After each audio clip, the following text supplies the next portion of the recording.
சாந்தி 13/11/2016. இந்த முரளியுடைய original date வந்து 30/11/1999.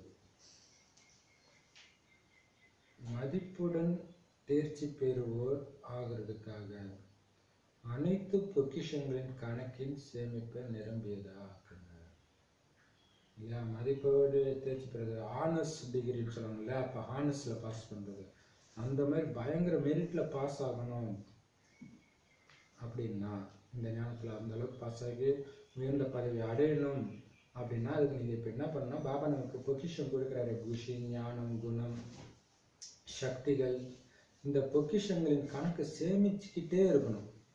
எந்த அளவுக்கு சேமிக்கணும்? நிரம்பி இருக்கணும். சம்பூர்ணம் சொல்றாங்க இல்லையா? பாபா போன வாரத்தில் சொன்னாரு, 16 கலைனா தான் சம்பூர்ணம், 14 கலைனா சம்பூர்ணம் கிடையாது இல்லையா? ஒரு கிளாஸ்ல தண்ணி ஃபுல்லா இருந்தா தான் நிரம்பி இருக்கிறது, பாதி இருந்தா நிரம்பி இருக்கு சொல்ல முடியல. அப்ப அந்த மாதிரி நீங்க எல்லாத்தையும் எவ்வளவு முடியுமோ அவ்வளோ அப்படியே நிரம்பி இருக்கணும் எல்லாத்துலயும். அப்பதான் மதிப்போட தேர்ச்சி அடைய முடியும். இன்று பாப்தாதா எந்த சபையை பார்த்து கொண்டிருக்கிறார்? இன்றைய சபையில ஒவ்வொரு குழந்தையும் மிக உயர்ந்த மற்றும் அழியாத பொக்கிஷங்களினால் நிரம்பிய மிக பெரிய செல்வந்தராக இருக்கிறார். உலகத்தினர் எவ்வளவுதான் செல்வந்தரா இருந்தாலும் அவங்க ஒரு பிறவிக்கு மட்டும்தான் செல்வந்தரா இருக்கிறாங்க. அந்த ஒரு பிறவியில கூட செல்வந்தரா இருப்பாரா இல்லையான்ற இது கூட நிச்சயம் கிடையாது. அப்படி எவ்வளவுதான் உலகத்திலே மிகப்பெரிய பணக்காரனா இருந்தாலும் அது ஒரு பிறவிக்கு மட்டும்தான். ஆனா நீங்க நிச்சயம் மற்றும் போதையோடு சொல்றீங்க, நாங்க அநேக பிறவிகளுக்கு மிகப்பெரிய செல்வந்தர்களாக இருக்கிறோம். 21 பிறவிக்கு சேர்த்துக்கிறோம். அவன் 7 தலைமுறைக்கு சொத்து சேர்த்து வச்சுட்டான். 7 தலைமுறைக்கு சேர்த்து வச்சாரு, ஆனா அந்த தலைமுறையில இவரு வரணுமே இல்லையா? அது கேரண்டி கிடையாது இல்ல. இப்ப பாபா சொல்றாரு, ஏன்னா 7 தலைமுறைக்கு சொத்து சேர்த்து வச்சிருப்பாரு.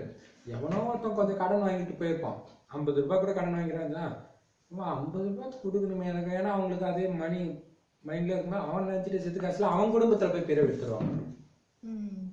இதுக்குதான் பாபா சொல்ற கொடுக்கல் வாங்கல. அதுதான் குடும்பத்துல போய் எப்ப பார்ப்படுத்துருவான், எங்க நினைச்சிட்டு இருக்காங்களோ அங்க போய் புத்தி புய இந்த கையில இது ஜென்ரலா சொல்றேன், ஜென்ரலா அது இப்ப கூட அப்படி ஆகலாம். சரி, அதுதான் மவுண்ட் அபுல இது சொல்லி இருக்கிறதா ஒரு சிஸ்டர் சொன்னாங்க, எனக்கு கன்ஃபார்மா தெரியல. இப்ப பாத்தீங்கன்னா இந்த பிளாக் மணி வருதுல, நிறைய 1000 ரூபாய் மூட்டையா தூக்கி கடாசுறாங்க, எதுவும் பண்ண முடியலன்ட்டு.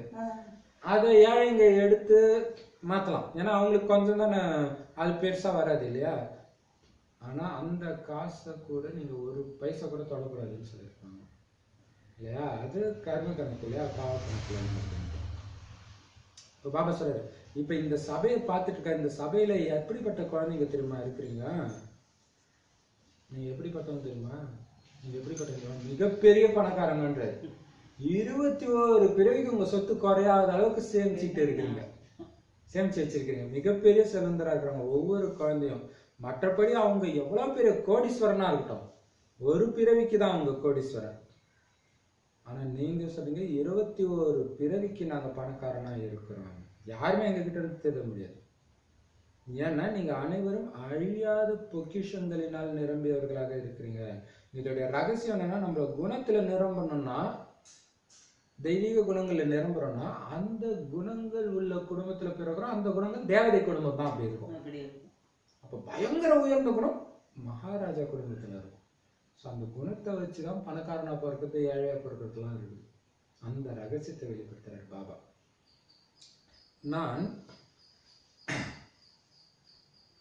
நான் இந்த நேரத்தில் செய்கிற முயற்சி மூலம் ஒரு நாளில் கூட மிக அதிகமான வருமானம் செய்பவன் அப்படின்னு நீங்க எல்லாரும் தெரிஞ்சிருக்கிறீங்க. அவங்க ஒரு நாளைக்கு எவ்வளவு சம்பாதிச்சிட முடியும்?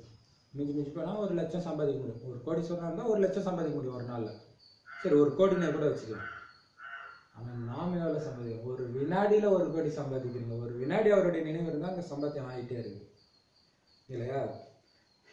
ஆனா இதுவும் முயற்சி தான், ஏன்னா இது சாதாரண முயற்சி கிடையாது, ஈஸி தான். பட் நிரந்தரமா பண்றது முயற்சி. நினைச்சிட்டே இருக்கு. நாளில் நீங்க எவ்வளவுதான் வருமானம் செய்யறீங்க அதை தெரிஞ்சிருக்கீங்களா? இது நேத்து வானில முந்தானத்து வானில சொன்னாரு. நைட்டு எழுதுங்க கணக்கு, எவ்வளவு வருமானம் சேமிச்சிருக்கிறேன் இன்னைக்கு. அதாவது எத்தனை பேருக்கு பாபாவுடைய அறிமுகத்தை கொடுத்துருக்குறேன். நஷ்டத்துல போச்சா சேமிப்புல போச்சா? விகாரத்துல மாட்டீங்கன்னா எல்லாம் காலி. நீங்க என்னதான் பவர்ஃபுல்லா யோகா பண்ணீங்க எல்லாம் பண்ணீங்கன்னா போச்சு. ஸோ கணக்கு பாருங்க. தெரிஞ்சிருக்கிறீங்களா ஒரு நாள்ல உங்களுடைய வருமானம் என்னன்னு? அந்த வருமானத்தை கேட்குறீங்களா? ஒரு நாளைக்கு எனக்கு இவ்வளவு, மாசத்துக்கு இவ்வளோன்னு, இதுல எவ்வளவு பண்ணுங்க தெரிஞ்சிருக்கா? அப்ப ஒரு கடைக்காரன் வந்து ஏதோ ஒரு காரணத்தினால அன்னைக்கு சரியா வியாபாரம் இல்லைன்னா அப்படி சோகமா இருப்பான் தெரியுமா? நானே தெரியல இன்னைக்கு வரல, இந்த சீசன் பௌர்ணமி எப்போ சம கூட்டம் வரணுமே, இந்த கோயிலுக்கு வர கூட்டம்லாம் என் கடைக்கு வரணுமே, ஏன் வரலன்னு அவன் துக்கப்படுவான். ஆனா நாம படுவான் பௌர்ணமி அப்ப நம்ம வருமானம் பயங்கரமா இருக்கணும் கோயில், அதே கோயில்ல போய். தெரிஞ்சிருக்கிறீங்களா ஒரு நாளைக்கு எவ்வளவு வருமானம் பண்றீங்கன்ட்டு? அந்த கணக்கு தெரிஞ்சிருக்கிறீங்க தானே?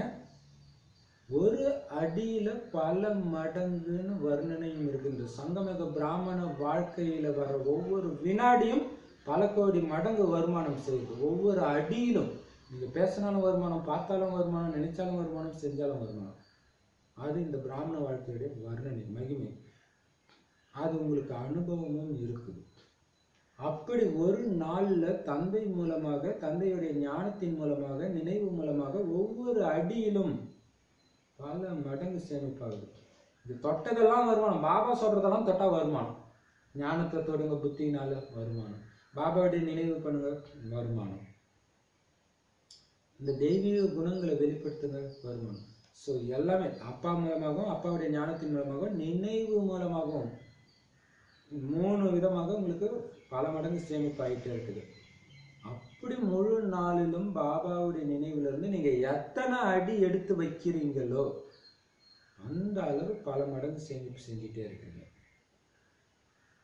சும்மா நான் வாக்கிங் போயிட்டு வரேன், ஒரு கும்பல் கூட அவங்க எல்லாம் சும்மா வெறுங்கையோட வாக்கிங் போவாங்க. ஆனா நீங்க என்ன பண்ணுங்க, ஒரு அடியில அங்க சேமிப்பு ஆகிட்டே இருக்கும் பாபா நினைவுல இருந்தீங்கன்னா. அப்ப அந்த மாதிரி வருமானம் செய்யறவங்க நீங்க. பொக்கிஷத்தை சேமிக்கிறவங்க உங்களை மாதிரி உலகத்துல வேற யாராவது இருப்பாங்களா? அவங்க பதுக்கி வச்சதெல்லாம் செல்லாத காசு ஆகுது. ஆனா நீங்க எப்படி இது செல்லாம போகவே போகாது இல்லையா? உங்களை மாதிரி வருமானம். அப்ப யாரு புத்திசாலி? அவங்க அது புத்திசாலின்னு தான். நான் கவர்மெண்ட் கண்ணிலேயே விரல விட்டாட்டினா இப்போ எதுவுமே பண்ண முடியாத மாதிரி வச்சாங்கல்ல. இல்லை இன்கம் டேக்ஸ் ஏமாத்தலாம், காசு செல்லன்னா அதை வச்சு என்ன பண்றது? அப்படி பண்ணியிருக்காங்க. ஆனா உங்களை மாதிரி புத்திசாலித்தனமா பொக்கிஷத்தை சேமிக்கிறவங்க யாராவது இருக்கிறாங்களா? இப்போ போன துவாபர யுகம், கலியுகத்துல அந்த ராஜாக்கள் இருக்கும்போதெல்லாம் பார்த்தீங்கன்னா வெளிநாட்டு படை எடுக்கும்போது அவங்களுக்கு வந்து அந்த பணம் வந்து தனியாக பூமிக்குள்ள புதைச்சி வச்சிருப்பாங்க, யாரையும் நம்பாம. அப்படி பார்க்குறோம்ல புதையல் எல்லாம் வருதுன்ட்டு, அவனா வந்து அனுபவிக்க போறான். அவங்க புத்திசாலியா இல்லையா? உங்களை மாதிரி வருமானம் செய்யறவங்க யாருமே கிடையாது. முழு கல்பத்துல யாராவது இருந்தாங்களா அல்லது இப்பதான் இருக்கிறாங்களா? உலகத்தை சுத்தி வாங்க பாருங்க, உங்களை தவிர இந்த அளவு சேமிப்பை வேற யாருமே செய்ய முடியாது. அதனாலதான் ஆத்மா என்னுடைய பாக்கியம் பரமாத்மா மூலமாக அந்த மாதிரி உயர்ந்ததா ஆகி இருக்குதுன்ற இந்த உயர்ந்த நினைவுல இருங்கன்னு தந்தை சொல்றார். எனது பாக்கியமே பாட்டு வரும் இல்லையா? பாபா கிடைச்சிட்டதுனால நமக்கு அப்படி ஒரு வினாடி சேமிக்கிறோம்னா அப்ப அது வந்து நல்லா பயங்கரமா சேவை செய்யும்போது அந்த போதை உங்களுக்கு வர ஆரம்பிக்கும். சில பேருக்கு சொல்லியிருக்கிறோம், பார்க்குறோம். அங்க மயிலம் கோயிலுக்கு போறோம், 500 பேர் வந்தாங்க. ஆனா எங்களுக்கு பார்த்தா என்ன யாருமே வரலன்னு தான் தோணுது. கோயில் பெருசு ஒரு பக்கம், ஏன்னா நம்ம நிறைய இதுக்கு போகும்போது எவ்வளவு இருந்தாலும் நம்மளுக்கு பத்தல இல்லையா? அப்ப பாக்க சொல்றது அப்ப நமக்கு அந்த செல்வத்துல இன்ட்ரெஸ்ட் இல்லை, ஆனா இந்த செல்வத்துல பேராசை இல்லையா? அப்ப உங்களை மாதிரி யாருக்காவது ஆயிருக்குதா பாருங்க. அப்படி என்னுடைய பாக்கியம் உயர்ந்ததா இருக்குது சிவபாபா மூலன்ற அந்த நினைவு உங்களுக்கு இருந்துட்டே இருந்துச்சுன்னா, இது சாதாரண நினைவு இல்லை, உயர்ந்த நினைவு. அதுல இருங்க, இப்போ ஆட்டோமேட்டிக்கா குஷியா இருப்பீங்க. அப்படியா? ஏதோ ஒரு வழியில நான் சேமிப்பு செஞ்சுட்டே இருக்கிறேன். கிளாஸ் கொடுக்கறதன் மூலமாக, பட விளக்கம் கொடுக்கறது மூலமா, எதுவுமே முடியல, உடம்பு சரியில்லை, படுத்துக்கிட்டே பாபா நினைவு சக்தி கொடுங்க. ஸோ அந்த நினைவிலே இருங்க. தன்னுடைய பொக்கிஷம் எதுன்னு தெரிஞ்சிருக்கிறீங்க தானே? சரி, பாபா சொன்னார் பொக்கிஷத்தை உங்களை மாதிரி யாரும் சேமிக்கிறதுல ஓகே, அது பொக்கிஷம் என்னன்னு தெரியுமா? நேரத்தின் பொக்கிஷமாகி இந்த சங்கம யுகத்தின் காலம் எவ்வளவு உயர்ந்ததுன்னு தெரிஞ்சிருக்கிறீங்க. என்ன பிராப்தி வேணுமோ அதை உரிமை உள்ளவராகி தந்தையிடமிருந்து அடைந்து கொண்டிருக்கிறீர்கள். அனைத்து அதிகாரத்தையும் அடைஞ்சிட்டீங்க தானே? ஒவ்வொரு உயர்ந்த எண்ணமும் எவ்வளவு பெரிய பொக்கிஷம், நேரமும் பெரிய பொக்கிஷம். அப்படின்னா எண்ணமும் பெரிய பொக்கிஷம். ஏன்னா இந்த சங்கம யுகத்துடைய மிகப்பெரிய பொக்கிஷம் இந்த ரெண்டு தான். நேரம், ஒவ்வொரு வினாடினா எந்த நேரம் முடியும்னே தெரியாது. திடீர்னு முடிஞ்சிடும் சங்கம யுகம்ன்றாரு. அப்போ நாம துட்டிப்போம், ஓ கவனக்குறைவா இருந்துட்டுமே அப்படின்ட்டு. எண்ணம் துக்கம் கொடுத்துக்கிட்டே இருப்பாங்க.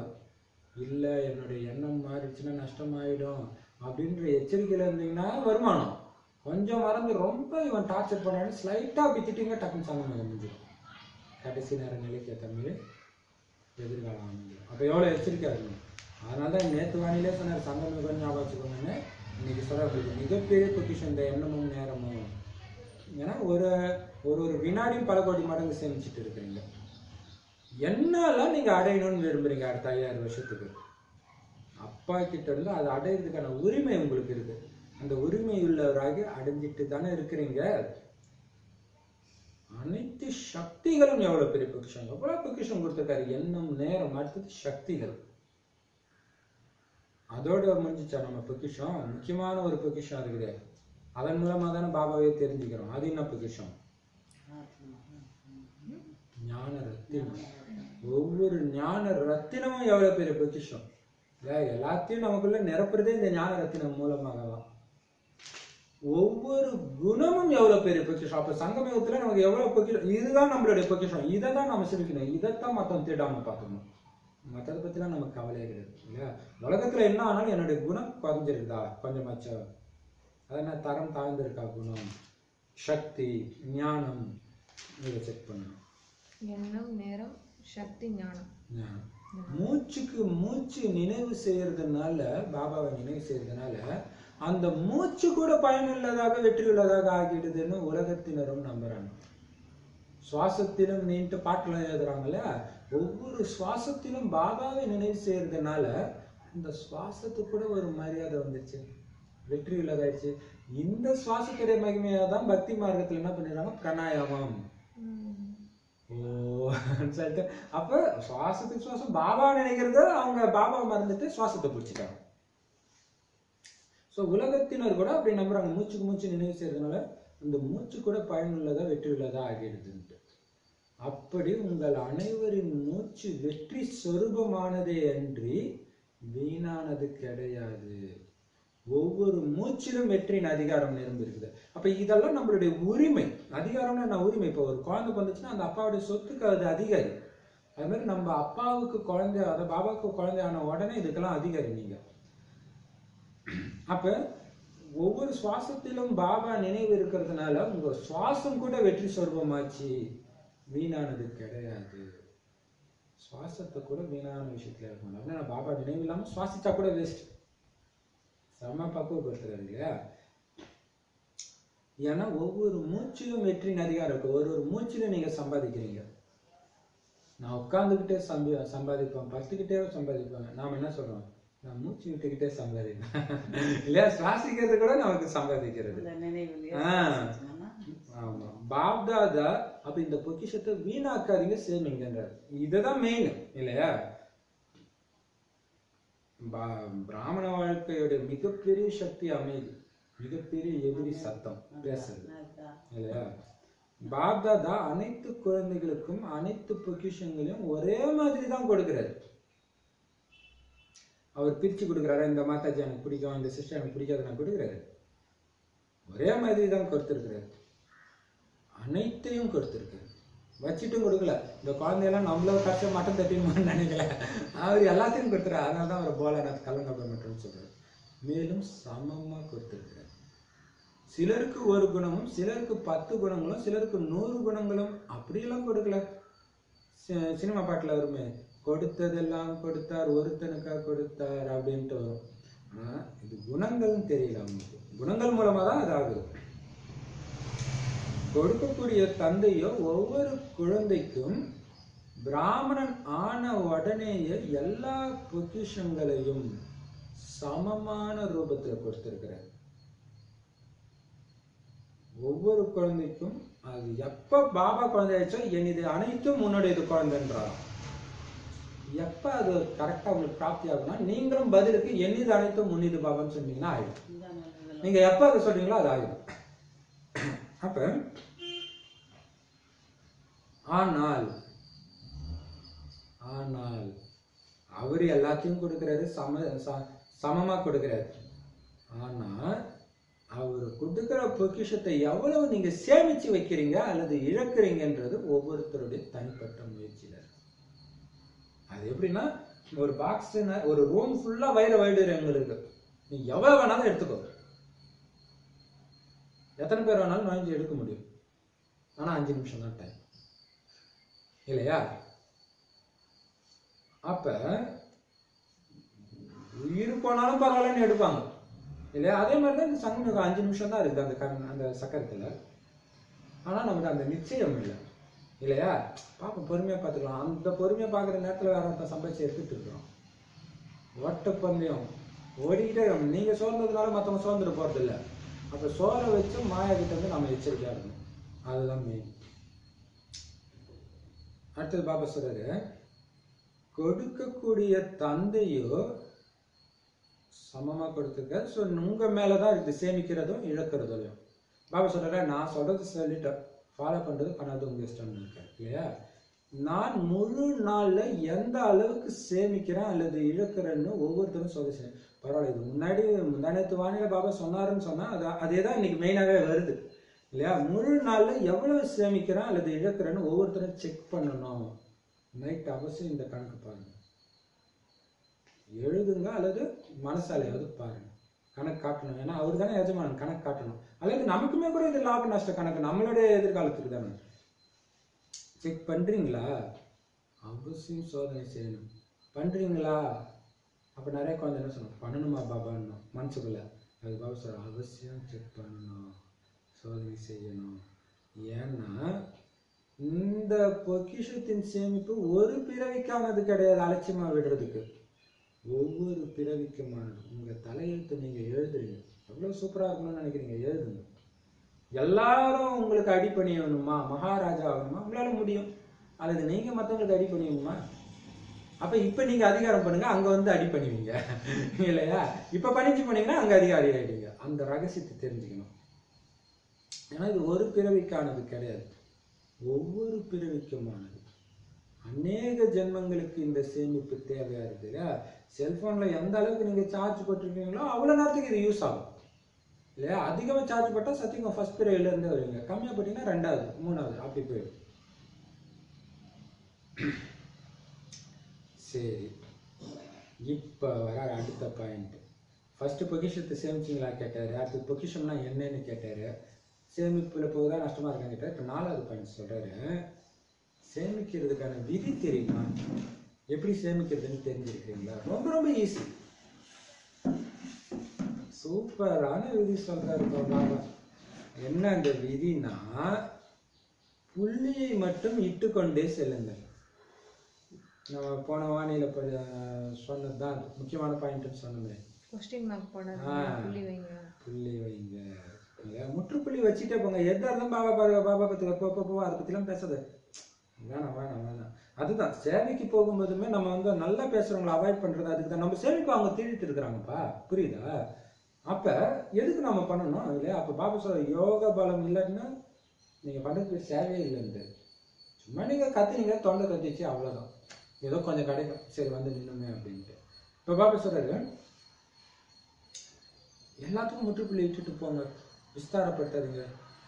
பூஜ்ஜியம் நினைவில் இருந்தாலே சேமிப்பாயிடுச்சுன்னு அர்த்தம். இந்த பூஜ்ஜியம் சொல்றது புள்ளியை சொல்றாரு. பூஜ்ஜியம்னா 0, பட் சின்ன 0, அதாவது புள்ளி. முற்றுப்புள்ளி வைக்கணும்ன்றது ஞாபகம் இருந்துச்சு. பாபாவும் ஒரு புள்ளி தானே, 3 புள்ளி சொல்லியிருப்பாரு. என்னென்ன புள்ளி மாதிரி? 3 புள்ளி. டிராமாவுக்கு முற்றுப்புள்ளி, தன்மேல நிச்சயம், ஆத்மா பரமாத்மா, 3 புள்ளி அக்கண்ணாம அது. ஸோ 0 நினைவுல இருந்தாலே சேமிப்பாகுது.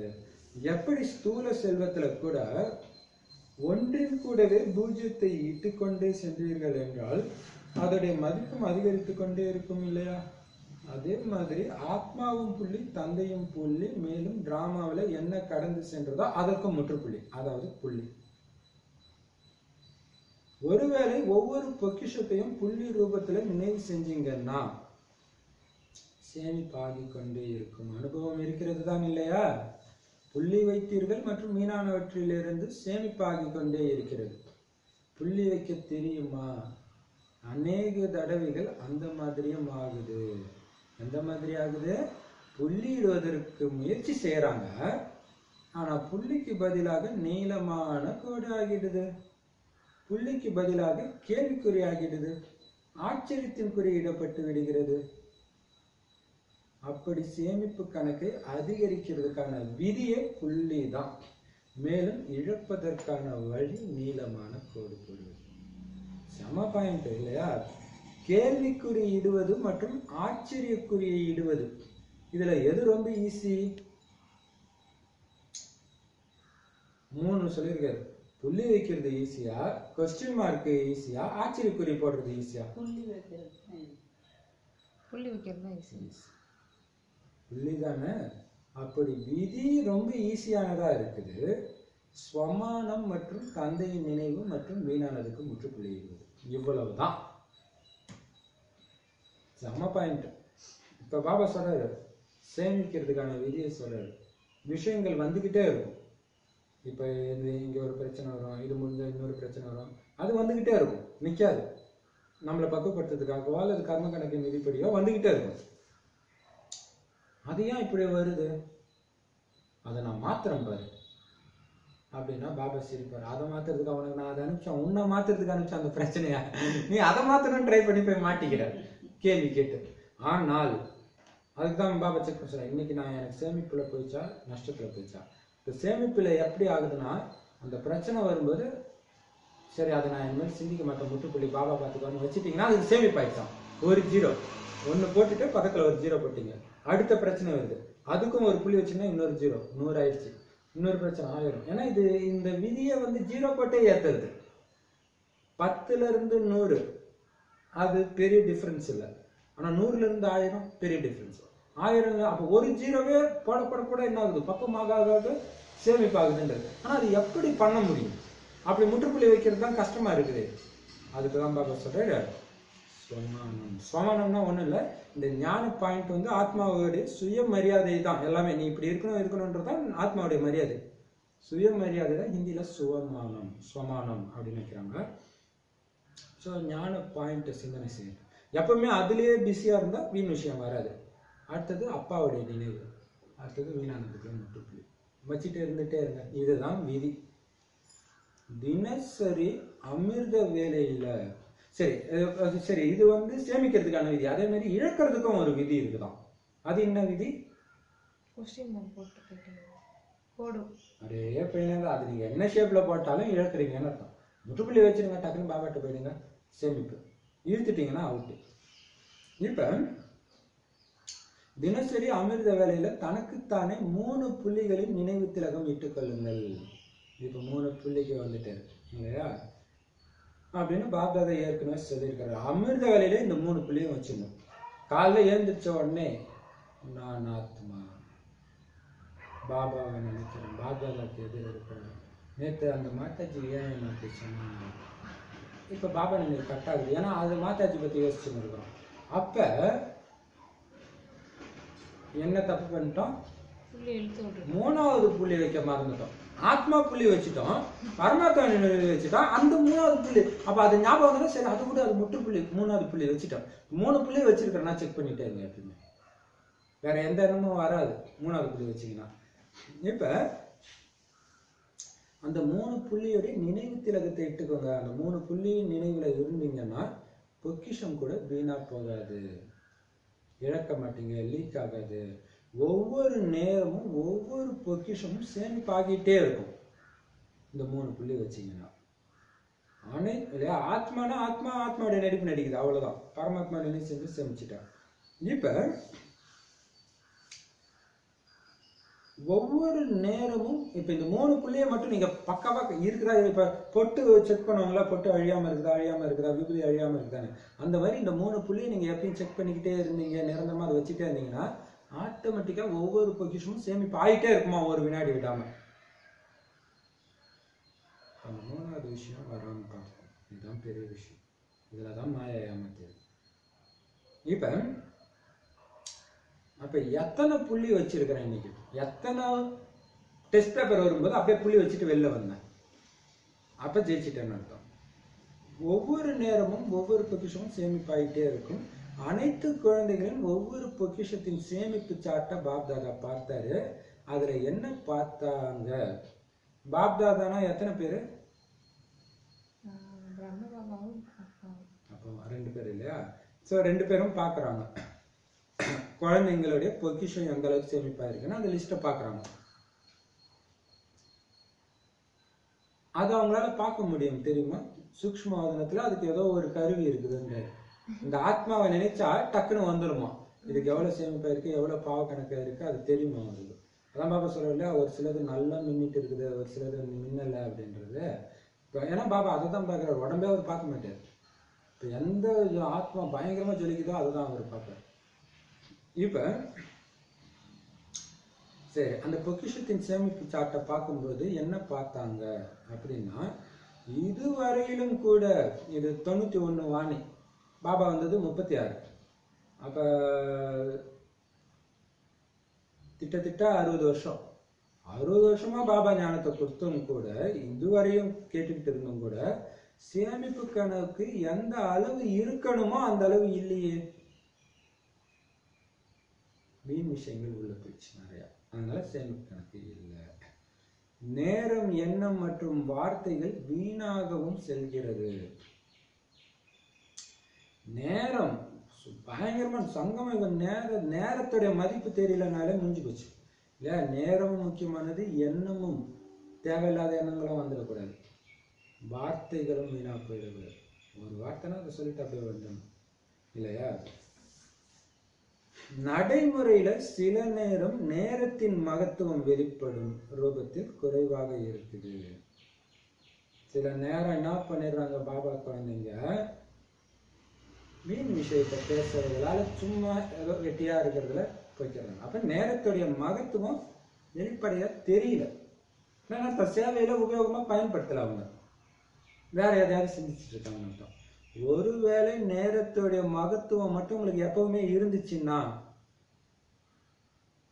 வெளிப்படும் ரூபத்தில் அது இருந்துச்சுன்னா, நேரத்தையும் இன்னும் அதிகமாக பயனுள்ளதாக உங்களால் ஆக்க முடியும். சூப்பர் பாயிண்ட் இல்லையா?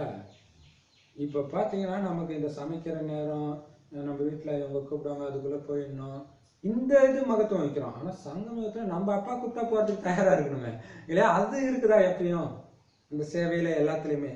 அது மட்டும் உங்களுக்கு இருந்துச்சு, எப்பயும் ஞாபகம் இருந்துச்சு, இந்த சங்கமுக நேரத்துடைய மகத்துவம் எவ்வளவு வேல்யூபிள் டைம் இது அப்படின்னு தெரிஞ்சிச்சுன்னா, அது வெளிப்படுற ரூபத்திலையும் இருந்துச்சு, நேரத்தை வீணாக்காம இருக்கிறீங்க அப்படின்னு தெரிஞ்சதுன்னா, நேரத்தையும் இன்னும் அதிகமாக பயனுள்ளதாக ஆக்க முடியும்.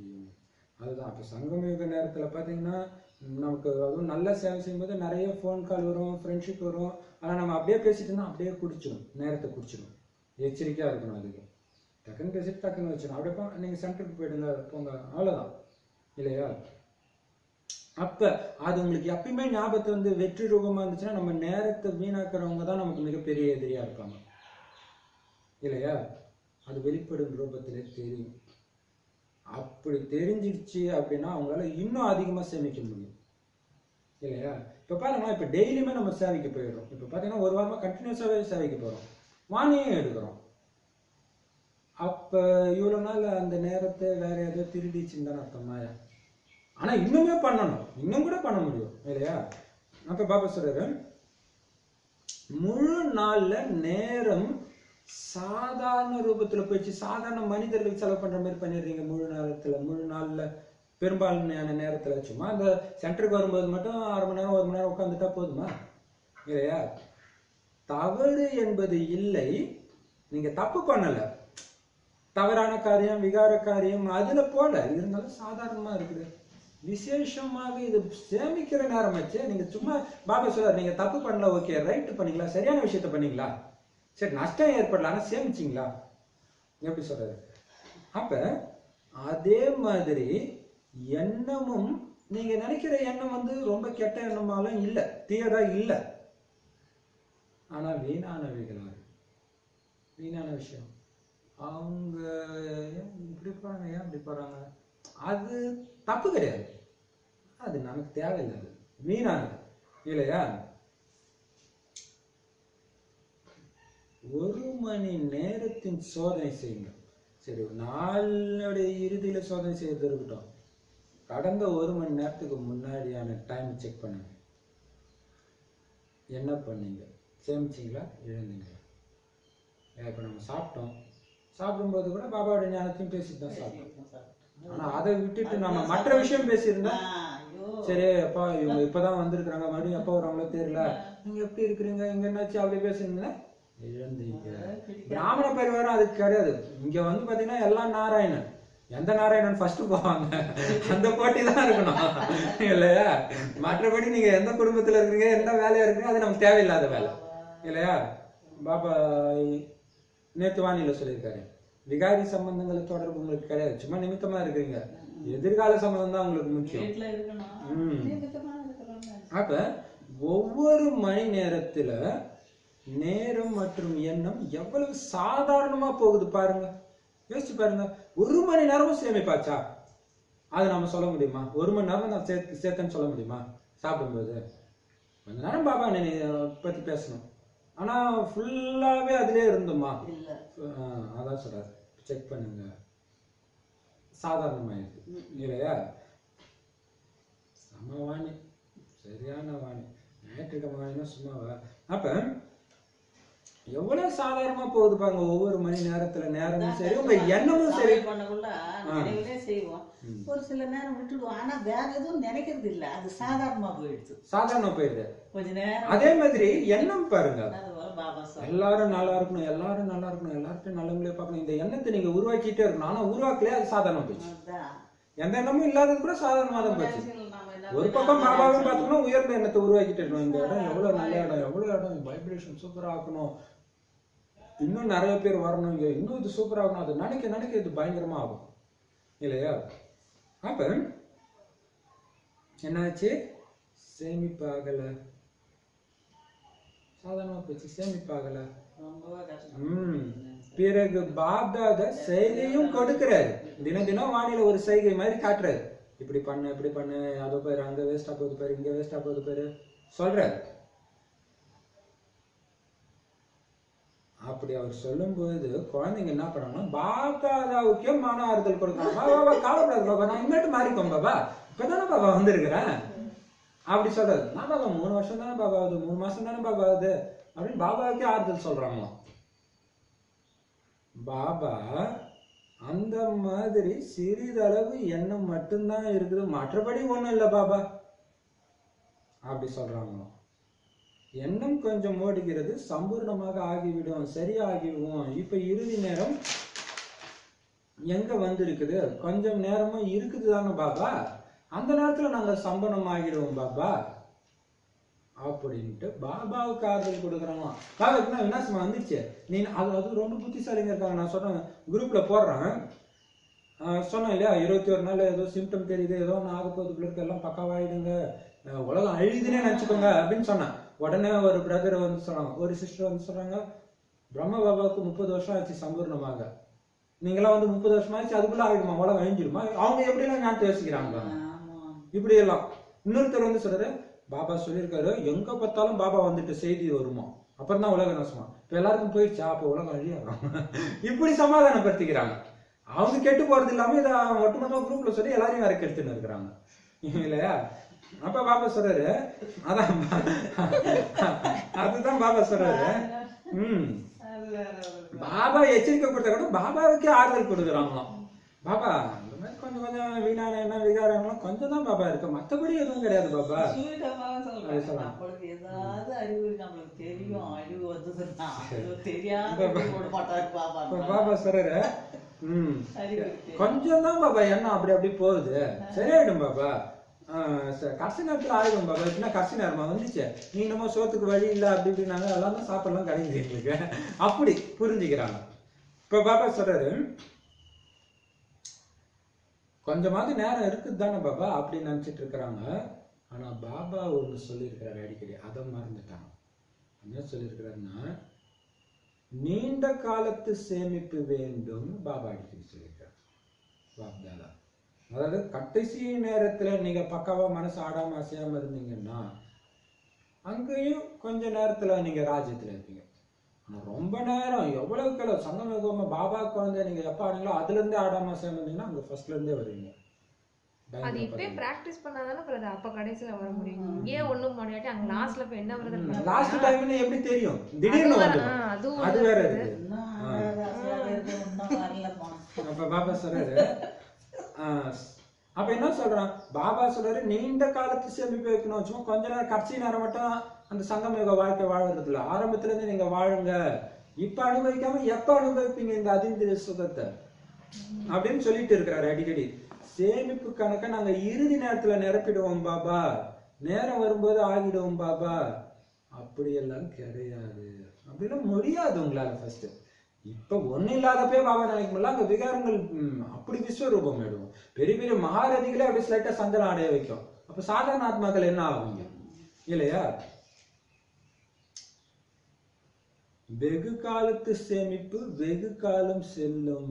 ரொம்ப நாளைக்கு வரணும், ரொம்ப நாள் சார்ஜ் போட்டிருக்கணும், அப்பதான் ரொம்ப நேரம் வரும். ஸோ அந்த மாதிரி சேமிப்பு இருக்கணும். வெகு காலத்துல நிரம்பியவர்களாகவே நீங்க இருந்திருக்கணும். சங்கமயுகத்துல ஆஸ்தியை பெறுவதிலோ நாங்கள் லட்சுமி நாராயணன் ஆவோம்னு தான் எல்லாரும் சொல்றீங்க. ஒருவேளை நீங்க திரேதா யுகவாசிகளாக ஆவீங்களா அப்படின்னு கேட்டு கையை உயர்த்த சொன்னா யாருமே கையை உயர்த்துறது கிடையாது. மேலும் லட்சுமி நாராயணன் ஆவீங்களான்னு கேட்டா எல்லாரும் கையை தூக்கிடுவீங்க. ஒருவேளை வெகு காலத்து சேமிப்பு கணக்கு இருக்கும் அப்படின்னா உங்களுக்கு முழு ஆஸ்தி கிடைக்கும். ஒருவேளை சிறிதளவு சேமிப்பு இருக்குது அப்படின்னா முழு ஆஸ்தி உங்களுக்கு எப்படி கிடைக்கும்? ரொம்ப நாளா சேமிப்பிலே இருக்கணும், எந்த விகாரத்துல எண்ணத்துல கூட விகாரம் வராம எதுலும் ஆடாம அசையாம முற்றுப்புள்ளி வச்சுக்கிட்டு பாபா டிராமா ஆத்மா இதுலயே இருந்துச்சு, ரொம்ப நாளாவே ரொம்ப வருஷமாகவே இருந்தது அப்படின்னா ஆரம்பத்துல இருந்து உங்களுக்கு ஆஸ்தி கிடைக்கும், முழு ஆஸ்தி கிடைக்கும். இல்ல கொஞ்சம் தான் சேமிப்பு பண்ணியிருக்கிறேன், கடைசி நேரத்துல தான் ஒரு வைராக்கியம் வந்து பண்ண, கடைசி நேரத்துல எல்லாருக்கும் தான் வைராக்கியம் வரும் இல்லையா? அந்த அளவுக்கு மோசமா நடக்கும்போது ஒரு வைராக்கியம் வந்துடும். ஆனா பாபா சொல்றாரு அது டைம் உங்களை மாத்திச்சு, நீங்க மாறல. அதுக்கு முன்னாடியே நீங்க மாறினீங்கன்னா உங்களுக்கு பலன், டைம் மாத்திச்சுன்னா அதுக்கு உங்களுக்கு பலன் கொடுப்பாங்க அப்படின்னு சொல்றாரு. சூப்பரா. இப்ப அதனால எல்லா பொக்கிஷங்களையும் எந்த அளவுக்கு சேமிப்பு செய்ய முடியுமோ அந்த அளவுக்கு இப்பொழுதுல இருந்தே சேமிப்பு செய்யும். எவ்வளவு பெரிய விஷயம் இல்லையா? எந்த அளவுக்கு சேமிப்பு செய்ய முடியுமோ அந்த அளவுக்கு இப்பவே சேமிப்பு செய்யுங்க. இப்ப பாத்தீங்கன்னா இவங்களே ஒரு நல்ல உதாரணம் தான் பாருங்க. இவங்களுக்கு வர்றதே கஷ்டம், ஒரே ஒரு நாள் லீவு தான், ரெஸ்ட் எடுக்கணும்னு நினைக்காம இன்னைக்கு நீங்க எத்தனை வாணி எடுத்தாலும் எடுத்துருங்க இல்லையா? வீட்டுல அவ்வளவு கடை கீதா பட்சலுக்கு போகிறதுக்கு இருக்கும்போது சரி டைம் கிடைக்கும் ஒரே நாள்ல கூட எவ்வளவு எடுத்தாலும் பரவாயில்ல அப்படின்னு வராங்க இல்லையா? அப்ப எவ்வளவு அந்த ஒரு பயம் இருந்துகிட்டே இருக்கணும் நமக்கு. எந்த அளவுக்கு சேமிப்பு செய்ய முடியுமோ அந்த அளவுக்கு இப்பவே நீங்க சேமிப்பு செய்யுங்க. பின்னாடி எல்லாம் வேலைக்கு வராது இல்லையா? சாகும்போது சங்கரான்னா வேலைக்கு ஆகாது. இப்போதுல இருந்து சேமிக்க ஆரம்பிச்சிடுங்க. ஆகிவிடும் வந்து விடுவோம் அப்படி சொல்லாதீங்க, கண்டிப்பா செய்யணும் என்ற இது திடத்தன்மை. பாபா வந்து நிறைய தடவை ஏதோ ஒரு அசம்பாவிதம் நடக்க போகுது, 6 மாசத்துக்கு சேமிச்சு வைங்க உடனே, அதுவும் எல்லாரும் கேட்கறது இல்லை, அது வேற விஷயம். ஒரு சிலர் தான் அதையே வந்து பருப்பு மளிகை ஜாமான் எல்லாம் வாங்கி வைக்கிறாங்க. ஆனா எனக்கு என்ன டவுட்னா ஏதோ ஒரு இது ஆக போகுது, 6 மாசமாவது பாபா நினைவுல இருந்து சேமிப்பு செய்யுங்கன்னு சொல்றாருன்னு தான் தோணுது. இந்த சேமிப்பு செய்யுங்க 6 மாசத்துக்கு ஆச்சுன்னு சொல்றாரு. ஆனா நம்ம ஆத்மாக்கள் என்ன பண்றாங்க அதுன்னு புரிஞ்சுக்கிறாங்க இல்லையா? அப்ப 6 மாசம் தான் இருக்குன்னா இதுல செய்யணும். அந்த கவலை இருக்குது ஆத்மாக்களுக்கு. எவ்வளவு பெரிய விஷயம். 6 மாசம் ஒரு டைமே கொடுத்தாருன்னா 6 மாசமாவது சம்பாதிக்கலாம்ல. இவ்வளவு நேரம் வீண் விஷயத்துல எப்படியோ வந்து மாட்டிக்கிச்சு அப்படின்னா அதான் பாபா சொல்றாரு. ஏன்னா பாபா சொல்ற இப்போதுல இருந்து எவ்வளவு முடியுமோ அவ்வளவு சேமிச்சு செய்யுங்கன்னு சொல்றாங்க. நான் நினைக்கிறேன் யாரோ ஒருத்தங்க தப்பா உள்டாவா ஞானத்தை புரிஞ்சுக்கிட்டு இப்படித்த மாத்தி சொல்றாங்க போல இருக்குது. இதை சேமிச்சு செய்யறதுன்ட்டு இல்ல. மெயின் என்னது? ஆத்மாவுடைய சக்தி பொக்கிஷங்கள் எவ்வளவு முடியுமோ இப்பயே சேமிச்சு செய்யுங்க. கடைசி நேரத்துல உங்களுக்கு சேமிக்கிறதுக்கு கான்சென்ட்ரேஷன். ஒருத்தர் திட்டிட்டு போனாலும் நமக்கு யோகா வர மாட்டேங்குது. கடைசி நேரத்துல எப்படி வரும் இல்லையா? பயம் தான் வரும். ஏதாவது ஒண்ணு நடந்துட்டா நான் இப்போ எங்க இடி இடிச்சா கூட பயமா இருக்குது. அப்ப நம்ம ஆடிறோம் தானே பிரதர் அர்த்தம். அப்ப கடைசி நேரத்துல எப்படி இருக்கும் பாருங்க, பயங்கரமா இருக்கும். அப்போ நேற்று வார்தானத்துல பாபா என்ன சொன்னாரு இதுக்கு சொல்யூஷன்? இப்ப எடுத்துமே என்ன சொன்னாரு வார்தானத்துல? இணைந்த சொர்க்கம் அந்த ஞாபகம் தான் போயிடும். அதுதான் நீங்க இடிக்காது ட்ரை பண்ணி பாருங்க. இப்ப பயம் இல்ல பிரதர். ஒரு 1 மந்த்துக்கு முன்னாடி சொல்றேன். அது வந்து பாபா வந்து என்ன ப்ரிப்பேர் பண்றதுக்கான என்ன திடீர்னு நைட் மேல் வீட்டுல அப்படிதானே ஒரு சண்டை வந்து 1 மணி இருக்கும். தெரிச்சு நானே பயந்து ஓடி. இதுவே ஒரு பெரிய டெஸ்ட் பேப்பர். இது மாதிரி கடைசி நேரத்துல நடந்தா என்ன ஆகுறது? நான் அதுதான் இப்பவே கடைசி நேரம் பண்ணுங்க ஒவ்வொரு வினாடியும். அப்ப இல்ல பாபா கண்டிப்பா நாங்க வந்துடுவோம் பாபா அப்படியெல்லாம் சொல்லாதீங்க. இப்ப சேமிப்பு செய்ய நான் கொடுக்குறேன். நீனா எனக்கு ஆறுதல் கொடுக்குறேன். நான் வந்துடுவோம் பாபா, நீ ஒன்னும் ஃபீல் பண்ணாத அப்படின்ட்டு. கண்டிப்பா செய்யணும். இது திடத்தன்மை. நான் செஞ்சே தீருவேன். அது மாய என்ன வேணாலும் வரட்டும். நான் பாபா பண்ணோம் எது வந்தாலும் நான் ஆடாம அசையாம இருக்கணும். அவ்வளவுதானே பாபா. அவ்வளவுதான் பாபா சொல்றேன். வேற என்ன சொல்றாரு? என்ன ஆனாலும் என் நிலையில நீ ஆடாம அசையாம இரு. நீ பாஸ் கொஞ்சம் அசைஞ்சிங்கன்னா அதுக்கேற்ற மாதிரி எந்த அளவுக்கு அசைறீங்களோ அந்த அளவுக்கு மார்க் குறையும். கண்டிப்பா செய்யணுன்றது திடத்தன்மை. கடைசியில கூட செஞ்சிடுவேன்றது கிடையாது இல்லையா? அமிர்த வேலையில நல்ல மனநிலையில உட்கார்றாங்க அப்படின்னா மனசாலேயே இதை செய்வோம் அதை செய்வோம்னு நிறைய உறுதிமொழி எடுத்துக்கிறாங்களாம் பாபா முன்னாடி. பாபா ஏன்னா அப்ப நல்லா இருக்குது, மனநிலை நல்லா இருக்குது. அமிர்த வேலையில அதிசய காரியம் செஞ்சு காட்டுவோம் பாபா. அதுக்கு பாபா சார் ஓகே காலையில எழுந்திரிச்சோடனே குழந்தை இவ்வளவு சத்தியம் பண்ணுது, நல்ல விஷயம், நல்ல எண்ணம் வைக்கிறாங்க. ஆனா இந்த அனைத்து உறுதிமொழிகளையும் காரியத்துல கொண்டுட்டு வாங்கன்னு பாபா சொல்றாரு. என்ன குஷிப்படுத்துறீங்க, நல்லா சத்தியம் பண்றீங்க, ஆனா உங்க காரியத்துல வாங்க, அப்பதான் நான் இன்னும் குஷி ஆகும் இல்லையா? உறுதிமொழியை மட்டும் செய்யாதீங்க. இதுல நிறைய பேர் என்ன பண்ணாங்க, பாபாட்ட ஒண்ணு சொல்லிட்டா செஞ்சு நான் சொல்லாமலே விட்டுலாம், இப்படி புரிஞ்சுக்கிறவங்க இருக்கிறாங்க இல்லையா? அப்ப ஆனா பாபா சொல்ற சத்தியம் பண்ணதோட நிறுத்துறாதீங்க, காரியத்துல எடுத்துட்டு வாங்க. என்னென்ன உறுதிமொழி செய்யறீங்களோ அதை எண்ணம் சொல் செயல்ல கொண்டுட்டு வாங்க. குழந்தைங்க நல்ல நல்ல எண்ணங்களை வைக்கிறாங்க. நான் நாராயண ஆகணும்னு நினைக்கிறது அனைத்திலும் நல்ல எண்ணம் தானே, அதை காரியத்துல எடுத்துட்டு வரணும் தானே. பாப்தாதா நீங்க அந்த எண்ணம் வைக்கும் போது குஷி அடைகிறாரு. ஏன்? தைரியமாக வைக்கிறாங்க. நான் எந்த விகாரத்தையும் தொடவே மாட்டேன். யாரெல்லாம் நினைக்கிறீங்க கை தூக்குங்கன்னா நிறைய பேர் கை தூக்குறாங்க. ஆனா அது கை தூக்குறதுக்கு ஒரு தைரியம் வேணும்ல, அதனால பாப்பா குஷி அடைகிறாரு. ஆனா எப்ப காரியத்துல வர வேண்டியதாக இருக்கிறது என்றால் சில நேரம் அப்படின்னு ஆயிடுது. அப்படின்னு அர்த்தம் சில நேரம் மட்டும்தான் அந்த காரியத்துல எடுத்துட்டு வராங்க அந்த உறுதிமொழியை. உறுதிமொழி கொடுக்கறது ரொம்ப ஈஸி, ஆனா காரியத்துல கொண்டுட்டு வர்றதுன்னா உறுதிமொழியை கடைபிடித்து நடப்பதுன்னு அர்த்தம். உறுதிமொழி செய்யறவங்க நிறைய பேர் இருக்கிறாங்க, ஆனா அதன்படி நடக்கிறவங்க வசிக்கிறவமாக ஆகிடுறாங்க. அதனால எண்ணம் மற்றும் காரியத்தை, திட்டம் மற்றும் நடைமுறை காரியம் இரண்டையும் சமமாக்குங்க. பாருங்க, எண்ணம்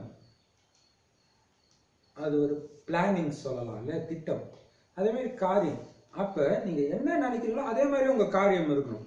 இன்னைக்கு இத்தனை பேருக்கு கோர்ஸ் கொடுக்கணும், பண்ணணும், இவ்வளவு நேரம் பாபா நினைக்கணும்னா நினைக்கணும், இந்த இடத்துல போய் சேவை செய்யணும் செய்யணும்.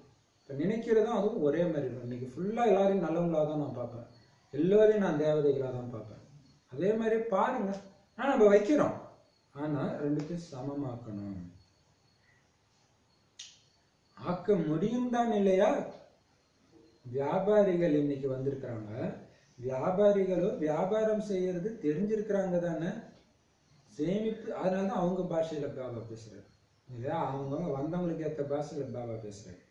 சேமிப்பு செய்யறத தெரிஞ்சிருக்கிறீங்க தானே.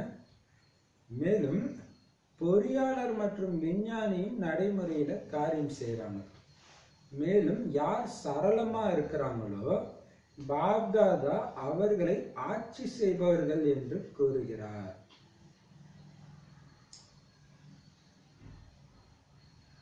ஏனென்றால் ஒருவேளை இந்த சேவை செய்யவில்லை என்றால் யாரும் செல்ல முடியாது.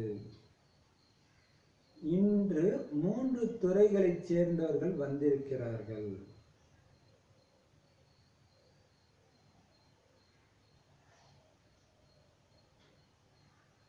இன்று 3 துறைகளைச் சேர்ந்தவர்கள் வந்திருக்கிறாங்க. அவங்க காரியம் செய்பவர்கள், சொல்பவர்களாக மட்டும் இல்லை, செய்பவர்கள்.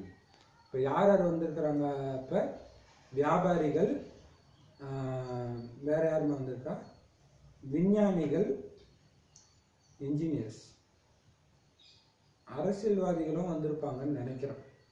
ஏன்னா சரளமா இருக்கிறவங்கள தான் ஆட்சி செய்வார்கள் அப்படின்னு சொல்றாங்க இல்லையா. அரசியல்வாதி எதுவுமே வாயை திறக்காதவங்க எல்லாம் அரசியல்வாதியா இருக்க முடியாது இல்லையா. அப்ப இவங்க இருந்தாதான் காரியமே நடக்கும். இந்த 3 பேர் இல்லைன்னா எதுவுமே நடக்காது இல்லையா. இப்ப பாபா சொல்றாரு, அவங்க எல்லாரும் காரியம் செய்யறவங்க, சொல்றவங்க மட்டும் கிடையாது.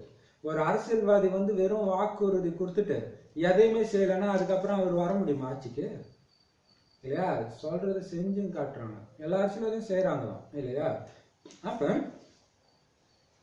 அப்படி பாப்தாதா கிட்ட நீங்க கொடுக்குறீங்களே உறுதிமொழி, தேர்தல் வாக்குறுதி உறுதிமொழின்னு கொடுத்துட்டு அதை நிறைவேற்றுறாங்க.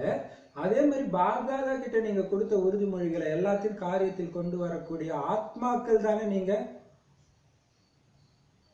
அல்லது உறுதிமொழி செய்பவர்களாக மட்டும் இருக்கிறீங்களா? மக்கள் மறுபடியும் ஓட்டு போட மாட்டாங்க, அதனால நிறைவேற்றுறோம். பாபா என்ன பண்ண போறாருன்னு அப்படியே சும்மா வாக்குறுதியோட நிறுத்திடுறீங்களா? செய்யறவங்க தானே நீங்க. உறுதிமொழி செய்யும் பாபா அப்படியே குஜராத்தி வாயில பேசுறது அப்படியே வருது.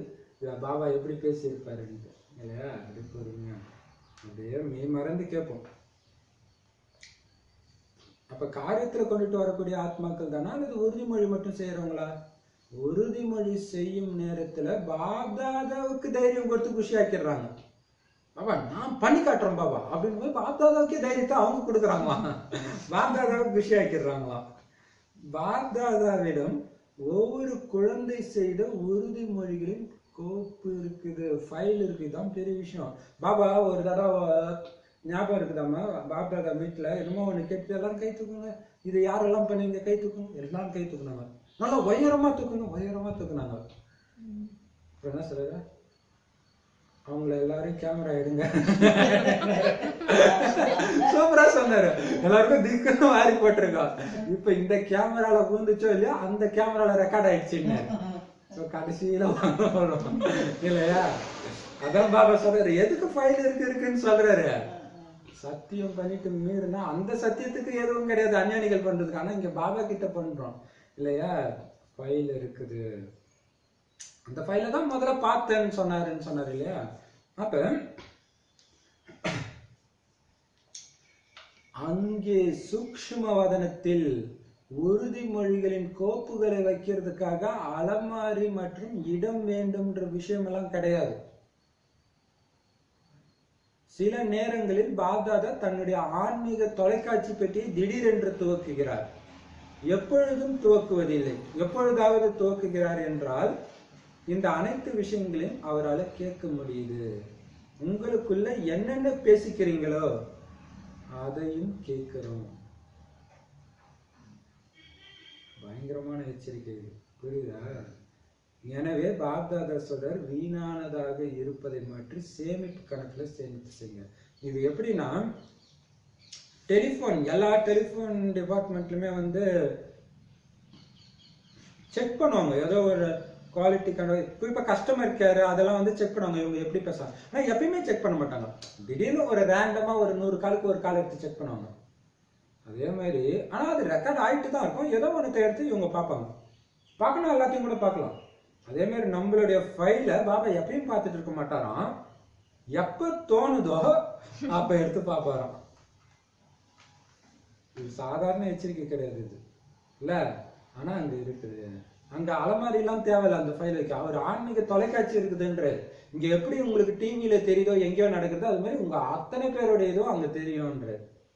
ஸோ இது வந்து ரகசியம். அது எப்படி நம்மளால புரிஞ்சிக்கவும் முடியல இல்லையா. ஆனா ஸ்தூலமா கிடையாது, எல்லாமே சூக்ஷ்மமா தான். கிட்டத்தட்ட நம்ம கனவு மாதிரி இல்லையா. அப்ப அதுதான் அந்த டிவியை வந்து எப்பயும் அவர் ஆன் பண்றது இல்ல. அம்மா சொல்ற மாதிரி அப்பப்ப போட்டு ஏன்னா டிவி ரிப்பேர் ஆயிடக்கூடாது பாக்குறாரு பிள்ளைங்க. அதுக்குதான் அம்மா சொல்லிருக்காங்க இல்லையா. அப்ப எப்ப துவக்கிறாரோ அப்ப எல்லா விஷயங்களையும் கேட்க முடியுதான். அப்ப குழந்தைங்க என்னென்னலாம் பேசிக்கிறாங்களோ அதெல்லாம் கேட்க முடியுதான். அப்ப பாப்பா வந்து இந்த குழந்தை நல்ல குழந்தை, இந்த குழந்தை பக்காவா சேவை செய்யுது, திடீர்னு ஒரு இந்த குழந்தை இப்படி பண்ணுது அப்படின்னு அவரே ஷாக் ஆயிடுது. எவ்வளவு பெரிய விஷயம் இல்லையா. அதனால நேரத்தை வீணானதாக வீண் விஷயங்கள்ல இருக்கிறதெல்லாம் மாற்றி சேமிப்பு செய்யுங்க. நஷ்டமாயிடக்கூடாது, சேமிப்பு செஞ்சுட்டே இருங்க இல்லையா. பிராமணன்னால என்ன தெரியுமா அர்த்தம்? ஆன்மீகமாக இருப்பவர், ஆத்மாவாகவே இருக்கிறவர், உடலே இல்லை, அதான் பிராமணன். அந்த கோயில் பூசாரியுமே கூட அவங்களுக்குன்னு தனியா எதுவும் இருக்காதுன்னு நினைக்கிறேன் இல்லையா. கோயில்ல வரதை வச்சுதான் அவங்க சாப்பிடணும். நம்ம இது மாதிரிதான். அப்ப ஏன்னா ஆத்மா ஆத்மா ஆத்மா உடலே கிடையாது. உடல் சம்பந்தப்பட்ட எந்த உணர்வுகள் உறவுகள் எதுவுமே கிடையாது. பிராமண வாழ்க்கையுடைய மகத்துவம் மிகப்பெரியது, பிராப்திகளும் மிகப்பெரியது. பிராமணனுக்கே கோயில் கட்டி பூஜை நடக்குது. எங்க நடக்குது தெரியுமா? பிராமணனுக்கு நடக்காது, தேவதைகளுக்கு தானே நடக்கும். ஆனா பிராமணனுக்கே நடக்குது. எங்க நடக்குது?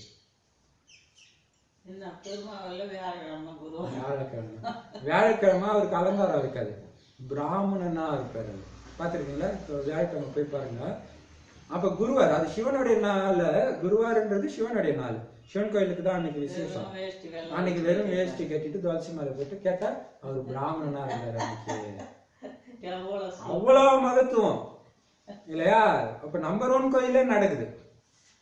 அப்ப அங்க பிராமணா இருப்பாரு. அங்க சிவன் கோயில பாத்தீங்கன்னா ஒரு தட்சிணாமூர்த்தி பிராமணனுக்கு ஞானம் கொடுத்துட்டு இருப்பாரு இல்லையா. மிகப்பெரிய மகத்துவம் பிராமண வாழ்க்கைன்றது. சாதாரண மகத்துவம் கிடையாது. பிராமண வாழ்க்கை கிடைக்கிறதுக்கு தான் தவமே. பிராப்திகள் மிக நிறைய சொன்னாங்க. எனக்கு அப்பாவை கிடைக்குது, நான் எவ்வளவு புண்ணியம் பண்ணணும், அம்மாவை கிடைக்க, கணவனை கிடைக்க, குழந்தைய கிடைக்கணும். ஆனா சிவபாபாவே உங்களுக்கு கணவனா குழந்தையா அப்பாவா கிடைக்கிறாருன்னா எவ்வளவு பெரிய பிராப்தி. மிகப்பெரிய பிராப்திகள் இந்த சங்கமிக பிராமண வாழ்க்கையோட பிராப்திகள். உங்களுடைய சுயமரியாதையும் மிகப்பெரியது. சுயமரியாதைனா என்ன? அது ஸ்வமானம். நான் அமைதியான ஆத்மா, தூய்மையான ஆத்மா, விஸ்வ கல்யாணக்காரி, உலகத்துக்கு நன்மை செய்யக்கூடியவர். இதுவும் ரொம்ப பெரியது. அது மட்டும் இல்லாம இந்த சங்கம யுக காலத்துல தந்தையின் குழந்தையா ஆகுறதுன்றது மிகப்பெரிய பல மடங்கு பாக்கியம். இது சாதாரணமா சாக்காரவாணியிலும் அடிக்கடி சொல்லுவாரு. ஆனா இது சாதாரண விஷயம் கிடையாது இல்லையா. இந்த சங்கம யுகத்துல அப்பாவுடைய குழந்தையாவது சாதாரண பாக்கியம் இல்லை. எத்தனை பேர் கிடைக்குது இந்த பாக்கியம்? ஆக்சுவலா இந்த முரளியே எல்லாருக்கும் பிடிக்கும், எல்லாருக்குமே புரியும், எல்லோருக்கும் தாரணை ஆகும் ஆகாதுன்ற நேற்று சொன்னாரு. அப்ப ஆனா நமக்கு ஃபுல்லா குடிச்சு ஃபுல் முரளியும் கேட்கணும்ன்ற அந்த சக்தி இருப்பாங்க. அதுவே மிகப்பெரிய பாக்கியம் இல்லையா. பிராமண குழந்தைங்கள்ல இப்ப பாபா சொல்றாரு இது பல மடங்கு பாக்கியம். எனவே ஒவ்வொரு பொக்கிஷத்துடைய மகத்துவத்தை வையுங்க. அப்ப பாருங்களா, பாபா வந்து நம்மள ஒண்ணும் இல்ல. இப்ப இது ஸ்டிக்கரை வச்சு நம்ம பண்றோம்னா இந்த சேவை பாபா செய்யறாரு. ஆனா இதுக்கு கருவியா நம்மள தேர்ந்தெடுத்துட்டோம்னா அது சாதாரண பாக்கியமா? நமக்கு எவ்வளவு பெரிய பாக்கியம் இல்லையா. அப்ப அதுதான் ஒவ்வொரு பொக்கிஷத்தின் மகத்துவத்தை வைங்க. இதை நீங்க பண்ணலாம். இந்த பாக்கியத்தை எனக்கு கொடுத்துருக்கிறே பாபா, அதை வைங்க மனசுல இல்லையா அப்படின்னு பாபா சொல்றாரு. அவன் ஒரு வினாடி ஐயோ பாபாவுக்கு என் மேல எவ்வளவு அன்பு, எவ்வளவு பெரிய பொறுப்பெல்லாம் என்னை நம்பி கொடுக்குறாரு. இந்த மகத்துவத்தை நீங்க வைங்க.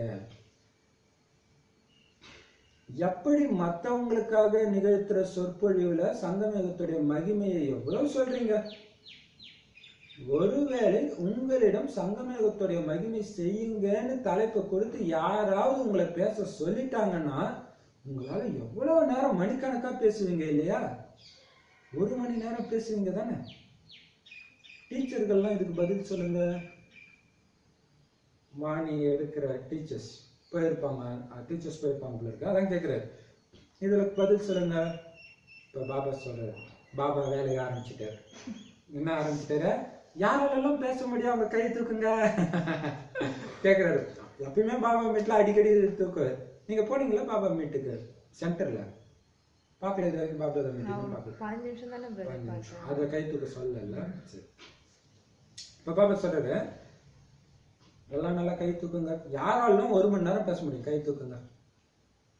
இப்ப கண்டிப்பா நிறைய பேர் கை தூக்கி இருப்பாங்க. இப்ப பாபா சொல்றாரு, எப்படி மத்தவங்களுக்கு மகத்துவத்தை சொல்றீங்க, மகத்துவத்தை நல்லா தெரிஞ்சிருக்கீங்க. நீங்க தெரிஞ்சிருக்கல அப்படின்னு எல்லாம் பாதர் சொல்ல மாட்டார். எப்ப உங்களால மத்தவங்களுக்கு சொல்ல முடியும்னாலே உங்களுக்கு தெரிஞ்சிருக்குன்னு தான் அர்த்தம். எப்படி ஆச்சா பார்த்தீங்களா? இதுதான் 100 மடங்கு தண்டனை. தெரிஞ்சும் தவிர நேரத்தை வீணாக்கின பாருங்க தான் உத நீ அப்ப அதுதான் பெரிய விஷயம். பாபாக்கு அந்த பக்காவா ஞானத்தை எல்லாருக்கிட்டும் சொல்றவங்களுக்கு தான் உத அதிகமா விடும். எல்லாருக்கும் போதை எடுத்தல, நீ என்ன பண்ண? எவ்வளவு எச்சரிக்கையா இருக்கணும் இல்லையா? அப்ப நீங்க தெரிஞ்சிருக்கல நான் சொல்ல மாட்டேன். எப்ப உங்களால மத்தவங்களுக்கு சொல்ல முடியும்னாலே அப்ப உங்களுக்கு தெரிஞ்சிச்சுன்னு தான் அர்த்தம். அதனாலதான் சொல்றீங்க. ஆனா நடக்கிறது என்னன்னா, அது உள்ளடங்கி போயிடுது. வெளிப்படையான ரூபத்துல இந்த நினைவு உங்களுக்கு இருக்கணும். சங்கமயுகத்துடைய மகத்துவம், அந்த நேரத்துடைய மகத்துவம் வெளிப்படையான ரூபத்துல நான் அப்படி ஒரு நிமிஷம் வேஸ்ட் பண்ணிட்டீங்க. இப்ப உதாரணத்துக்கு ஒரு சேவை முடிச்சுட்டு வரும், சேவை முடிச்சுட்டு வந்து கும்பலா போறோம், சேவை முடிச்சுட்டு வரும். சரி கொஞ்ச நேரம் ரெஸ்ட் எடுக்கலான்ட்டு சாப்பாடு சமைக்கிறோம், அப்படியே நேரம் அது இதை பேசுறோம் அதை பேசுறோம். 4 மணி நேரம் போச்சுன்னா அடுத்தது இன்னொரு சேவைக்கு போறோம்னா உண்மையிலே சங்கமயுகத்துடைய மகத்துவம் தெரியலன்னு அர்த்தம் இல்லையா? சும்மா கொஞ்ச நேரம் ஏதோ அடுத்த எனர்ஜிக்காக கொஞ்சம் லபனம் உள்ள போட்டு டக்குன்னு இறங்கிடும். அதான் சொல்றாரு. அப்பதான் வெளிப்படுற ரூபத்துல அது உங்களுக்கு தெரியுது, குணாதிசயமா இருக்குதுன்னு அர்த்தம். இல்ல தெரிஞ்சிருக்கிறீங்க, அனுபவத்துல எடுத்துட்டு வரலன்னு அர்த்தம்.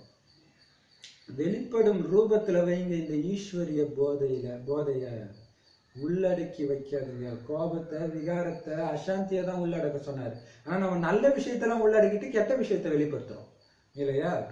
உள்ளடங்கிடுது. அதனால வெளிப்படையான ரூபத்துல நினைவு இருக்கணும். சில நேரம் அது குறைஞ்சி போயிடுது, சில நேரம் அதிகமா இருக்குது. எனவே தன்னுடைய ஈஸ்வரிய போதையை வெளிப்படும் ரூபத்துல வைங்க. நான் வேஸ்ட் பண்ண மாட்டேன். பிராமண பரிவாரத்தோட சேரும்போதே நிறைய வேஸ்ட் ஆகும். ஏன்னா நம்ம இப்ப பிராமண பரிவாரத்தோட தான் தொடர்பே இருக்குது. ஆனா அவங்களே நேரத்தை வீணாக்குவாங்க இல்லையா? அப்ப நம்ம அது கவனமா இருக்கணும், எச்சரிக்கையா இருக்கணும். அப்ப இப்ப நமக்கு சமமா போதையா இருக்கிறவங்க கூட கூட்டணி அமைச்சிட்டு நம்ம போயிட்டு இருக்கணும். நாம நிறைய தடவை என்ன தடவை நான் கூட அந்த தப்பு பண்ணுவோம். சரி, கீழே இருக்கிறவங்களை தூக்கலான்னு பார்த்தா கொஞ்ச நேரம் கழிச்சு பார்த்தா அவங்க கீழே நம்ம இருப்போம், அவங்கள மேல தூக்கலான்னு பார்த்தா நாம அங்க இருப்போம். ஸோ அதுக்குதான் பாபா சார் வெளிப்படுற ரூபத்துல வைங்க. அப்ப பாபா விட்டு கீழே வர மாதிரி ஒண்ணு இருந்துச்சுன்னா டக்குன்னு அவங்களை கட் பண்ணிட்டு நம்ம மேல போகணும் இல்லையா? அதுதான் அந்த போதையை வெளிப்படுற ரூபத்துல வைக்கிறது. ஆம், நானும் ஆகிவிட்டேன் அப்படி இல்லைன்னு கிடையாது. பாபா சார், பாபா நீ சொன்ன பாபா பாத்தியா பாபா, அது எனக்கு தான் பாபா வந்து அப்படிதான் பாபா இருக்கிறான். கதை விடாத குழந்தை, அப்படி யாருமே ஆகல அப்படின்னு சொல்றாரு. நடைமுறையில நான் இருக்கிறேன். சரி, இன்னொன்னு சொல்றாரு, நான் ஆகிட்டேன் அப்படின்னு சொல்றீங்கல்ல, அப்படி சொல்லக்கூடாது. வெளிப்படுற ரூபத்துல அது தெரியும்.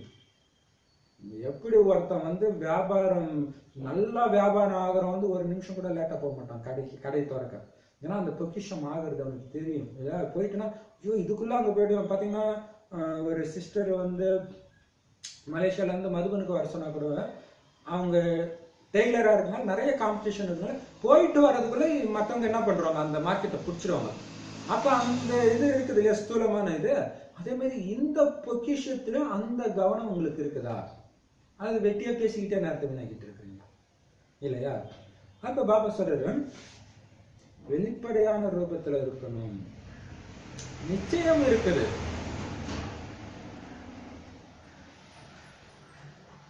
அப்படின்னா அந்த நிச்சயத்துடைய அடையாளம் என்ன தெரியுமா? ஆன்மீக போதை. அந்த போதை ஏறி இருக்கணும்.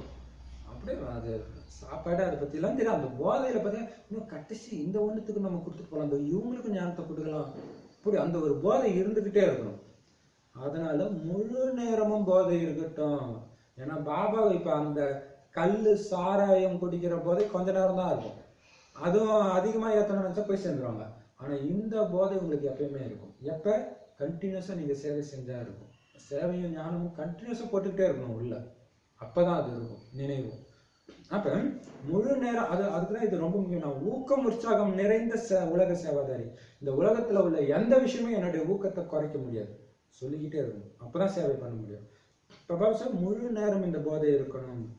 ஆன்மீக போதை. நான் யாரு அப்படிங்கிற இந்த போதை வெளிப்படுற ரூபத்துல இருந்துச்சுன்னா ஒவ்வொரு வினாடி சேமிப்பாயிட்டே இருக்கும். நான் யாரு? பாபாவுடைய குழந்தை, எல்லையற்ற தந்தையோட குழந்தை. என்னால மட்டுமே இந்த காரியத்தை செய்ய முடியும். அதை நான் ஏன் வீணாக்கணும்? எனக்கு இந்த விசேஷத்தை கொடுத்துருக்கிறாருன்னா இந்த விசேஷத்தை நான் சேவையில ஈடுபடுத்தலாம். இந்த விசேஷத்தினால எனக்கு என்ன லாபம்? இதுதான் ரொம்ப ரொம்ப சிந்திக்க வச்ச வாணி. ஒரு 2 மாசம் முன்னாடி வந்துச்சு, ஞாபகம் இருக்குதா? ஒரு விசேஷம் உங்களுக்கு இருக்குது, ஆனா அந்த விசேஷத்து காரியத்தை பார்த்தோம்னா அந்த விசேஷம் உங்களுக்கு இருந்து என்ன பிரயோஜனம்? பாபா ஞானக்கடல் ஞானமே சொல்லணும்னா ஒரு ஞானக்கடல இருந்து என்ன பிரயோஜனம் இல்லையா? அப்ப நான் யாரு? நான் சாதாரணமானவனா? நேத்துவான்ல இன்னைக்குதான் வந்துச்சுல, சாதாரணம்ன்றதே இருக்கக்கூடாது. உங்களுக்கு தப்பு பண்ணல, அது ஓகே. சாதாரண தன்மையே இருக்கக்கூடாது, எல்லாமே விசேஷமா தான் இருக்கணும். அப்ப ஒவ்வொரு வினாடியும் சேமிப்பாயிட்டே இருக்கும். இன்று பாபாத சேமிப்பு கணக்கை பார்த்தாரு. எனவே நேரத்தின் முடிவு திடீர்னு ஏற்படும் சொல்லிட்டாரா பதில? அப்படின்னு இந்த விசேஷ குணம் கொடுக்கிறாரு, கவனம் கொடுக்கிறாரு. சேமிப்பு கணக்கை பார்த்துக்கிட்டே இருக்கிறாரு. ஆனா திடீர்னு முடிவு ஏற்பட்டுடும்ன்றாரு. உங்களுக்கு டைம் முடிஞ்சு போச்சுன்றாங்க. ஐயோ பாபா இல்ல வேர்டு மார்ச் அவ்வளவுதான். அந்த முதல்ல சினிமா தியேட்டர்ல அப்படின்னா கவுண்டர் இப்பயும் அப்படி இருக்கா என்னன்னு தெரியல, ஹவுஸ்ஃபுல்னு போட்டுருவாங்க. அதுக்கப்புறம் அவ்வளவுதான் இல்லையா? அது மாதிரி தெரியவோ வரும். அந்த நேரத்துல சரியாகிடுவோம்னு எல்லாம் இப்படி நினைக்காதீங்க. யார் நேரத்தின் ஆதாரத்தை எடுக்கிறார், அந்த நேரத்துல சரி செஞ்சிடுவோம் அல்லது அந்த நேரத்துல அப்படியே சம்பூர்ணம் ஆகிடும் அப்படின்னு இருக்கிறாங்கன்னா அவங்களுக்கு ஞானத்தை கத்துக் கொடுக்கிற டீச்சர் நேரமா அல்லது சுயம் பரமாத்மாவா? சரியான கேள்வி. நான் உங்களுக்கு பாடம் எடுக்கிறேன்னா அல்லது டைம் உங்களுக்கு பாடம் எடுக்குதா? டைம் வந்தா மாறிக்கொன்றீங்க, நான் வந்தா மாறணும். நீங்க அப்பதான் உங்களுக்கு நான் டீச்சர்னு அர்த்தம். சூப்பர் பாயிண்ட் இல்ல? நம்ம சொல்லுவேன், உனக்கு நான் டீச்சரா அவன் டீச்சரா? அவன் சொல்றது கேட்டு இருக்கிறன்ற மாதிரி டைம் சொல்றது கேட்கறேன்னா உனக்கு டைம் டீச்சரா நான் டீச்சரா? நீங்க டைமோட குழந்தைன்றீங்களா பரமாத்மாவோட குழந்தைன்றீங்களா? பரமாத்மாவோட குழந்தைக்கு குழந்தைதான் டைமே, நம்மளுடைய குழந்தை. சுயம் பரமாத்மாவா அல்லது நேரமா? நேரம் வந்தா சரியாயிடும் இருக்கிறதுக்கு. பரமாத்மா அதுதான் பாபா, அதுதான் 2 நாள் முன்னாடி வார்தானத்துல வந்துச்சுல, டைமுக்கு முன்னாடி ஆனீங்கன்னா தான் பிராப்தி உங்களுக்கு. டைம் வந்து மாறிச்சுன்னா உங்களுக்கு கிடையாது. பரவாயில்ல, இன்னைக்கு என்னெல்லாம் டிஸ்கஸ் பண்ணுமோ அதெல்லாம் வருது இதுல. அப்ப பரமாத்மாவின் மூலமாக உங்களால சம்பனம் ஆக முடியல, ஆனா நேரம் உங்களை சம்பனம் ஆக்கிடுது அப்படின்னா இதை என்னன்னு சொல்றது? இறைவனாலேயே மாற்ற முடியாததையும் நேரம் மாற்றும் இல்லையா? நேரம் மாற்றும் போது மாறுறதுல என்ன இருக்குது? இதை என்னன்னு சொல்றது? நேரம் உங்களுடைய டீச்சரா அல்லது பரமாத்மா உங்களுடைய டீச்சரா? அப்படின்னா நாடகத்தின் பிரகாரம் ஒருவேளை காலம் உங்களுக்கு கற்றுக் கொடுக்கிறது அல்லது காலத்தின் ஆதாரத்துல உங்களுக்கு மாற்றம் ஏற்படுது அப்படின்னா பிராப்தி கூட சமயம் வரும் பொழுதுதான் கிடைக்கும். அதாவது காலதாமதமாக லேட்டா தான் கிடைக்கும் பாபா சொல்றாரு. அதுவும் அதே மாதிரிதான் கிடைக்கும். நீங்க டைம் வரும்போது கஷ்டமா இருக்கீங்கன்னா பாபா பாப்பாரு, சத்தியம் முடிஞ்சிச்சா, பிரேத்தகம் முடிஞ்சிச்சா, சரி முடிய போதா, இன்னும் ஒரு பிரிவு தான் இருக்கா, சரி சரி வெயிட்டிங் லிஸ்ட்ல இருக்கிறவங்களும் பாவம் எடுத்து போடு, அப்படி போட்டுரு இல்லையா? நீங்க வெயிட் பண்ணீங்க இங்க மாறுறதுக்கு, அதே மாதிரி அங்கேயும் வெயிட்டிங் லிஸ்ட்ல போட்டுருவாங்க. எப்படி சூப்பரா சொல்றாரு இல்லையா? சரியான வாணி இன்னைக்கு. பிராப்தியும் அதே மாதிரிதான் கிடைக்கும். பாபா என்ன பாபா எனக்கு ஏன் பாபா கொடுக்கலாம்? நான் சொல்லும்போது நீ மாறினியா? நீ கேட்டோடனே நான் கொடுத்துடணுமா? இல்லையா? பிராப்தியும் அந்த சமயம் டைம் வரும்பொழுதுதான் உங்களுக்கு கிடைக்கும் அப்படின்னு பாப்தாதாவுக்கு தெரிஞ்சிருக்குது. ஏன்னா நேரம் தானே ஆசிரியராக இருக்கிறது. நேரம் உங்களுக்காக காத்து கொண்டிருக்கிறது. நீங்க நேரத்துக்காக காத்து கொண்டிருக்காதீங்க. அது உங்களுடைய படைப்பு. மேலும் நீங்க மாஸ்டர் படைப்பவர். படைப்பவருக்காக படைப்பு தான் காத்திருக்கணும். நீங்கள் மாஸ்டர் படைப்பவர், நேரத்துக்காக காத்திருக்காதீங்க. மேலும் கடினமானதாக எது இருக்குது? எது உங்களுக்கு கஷ்டமா இருக்குது மாத்த? பாபா நான் எவ்வளவு ட்ரை பண்றேன், முடியல பாபா. இந்த குணாதிசயம் மட்டும், இந்த சம்ஸ்காரம் மட்டும் என்னால மாத்தவே முடியல. சரி, அப்படி என்ன அதுல கஷ்டமா இருக்குது அந்த சம்ஸ்காரத்தை மாத்துறதுக்கு? பாபா சொல்றாரு, சுலபமானதை நீங்க தான் கஷ்டமா ஆக்கி இருக்கிறீங்க. கடினம்னே கிடையாது. கடினமா நீங்க ஆக்குறீங்க. எதெல்லாம் உங்களுக்கு சுமையா இருக்குதோ. சரி, ஆக்சுவலா நேற்று வானிலை வந்துச்சு, அதனால நான் கேள்வியை கேட்கறேன், நீங்க பதில் சொல்லுங்க. சுமையை ஈஸியாக்குறதுக்கு என்ன வழி? விதி. கஷ்டமா நீங்க தான் ஆக்குறீங்க. கஷ்டமே கிடையாது, சுலபம்ன்ற. முற்றுப்புள்ளி வச்சா அது ஒண்ணு, பாபாவோட இணைந்து இருந்தா அது ஒண்ணு. அப்புறம் அதே வரலாற்றுல தான் இன்னொன்னு வந்துச்சு, பற்று. அதுதான் முற்றுப்புள்ளி. பாபாவோடைய பாபா கிட்ட கொடுத்தாச்சு. பாபா கிட்ட கொடுத்து எல்லாமே பாபா. அப்ப எதெல்லாம் உங்களுக்கு சுமையா இருக்குதோ அந்த சுமையை தந்தையிடம் கொடுத்துடுங்க அப்படின்னு எப்ப பாபா சொல்றாரோ அப்ப உங்களுக்கு கொடுக்க தெரியாதா? கொடுத்துடு, சுமைன்னு அனுபவம் வச்சுன்னா டக்குன்னு கொடுத்துடுன்னு பாபா சொல்லியிருக்காரு. உங்களுக்கு கொடுக்க தெரியாதா? பாபாட்ட கொடுக்கறது ரொம்ப கஷ்டமா? அவருக்கு என்ன உட்காந்து ஃபார்ம் ஃபில் பண்ணி கொடுக்க போறீங்க? பாபா அது ஒண்ணு என்னதுக்காக கவலையில நீங்க மட்டும் கொடுத்து வேலை பார்க்க போறீங்க. கொடுக்க தெரியாதா? சுமையை தூக்கவும் செய்றீங்க, பிறகு களைப்பும் அடைகிறீங்க. அதன் பிறகு என்ன செய்யறது, எப்படி செய்யறதுன்னு தந்தை கிட்டே கம்ப்ளைண்டும் வேற பண்றீங்க. என்கிட்ட கொடுத்துட்டு போ குழந்தை, நான் உள்ளே எடுத்துட்டு போய் என்னால தூக்க முடியல பாபா, வெயிட்டா இருக்கு பாபா, என்ன பாபா பண்றதுன்னு அதான் பாபா சொல்றாரு. சூப்பரா சொல்லிட்டு பாபாட்டே கம்ப்ளைண்ட் பண்றீங்க.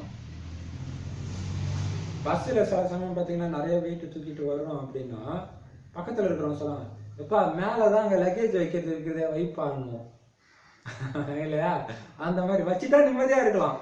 ஆனா நமக்கு பழக்கம் என்ன, என்னது என்ன ஆயிடுமோ அப்படின்னு வச்சுட்டு இருக்கிறோம். அதே மாதிரிதான் இங்கேயும். நான் என்கிட்ட கொடுத்துட்டு போன்றேன், நீ தூக்கிட்டு போய் பாபா ரொம்ப கஷ்டமா இருக்குது பாபா, என்ன பாபா பண்றது, குடும்பம் வச்சு நான் உருவாக்கிட்டேன் பாபா, என் குழந்தை என் கணவன், நீ தானே பாலனை பண்ண சொன்னா, உன் கணவன் உன் குழந்தை யார் அப்படி சொன்னா, உன்னை நிமித்தமா தான் வைக்க சொன்னாரு, என்னது கொடுத்துட்டு நீ பாட்டு உன் வேலையை பாரு, என் சேவை நீ பாரு, மற்றதெல்லாம் நான் பாத்துக்கிறேன் இல்லையா? அப்ப தந்தைக்கிட்ட கம்ப்ளைண்ட் பண்றீங்க.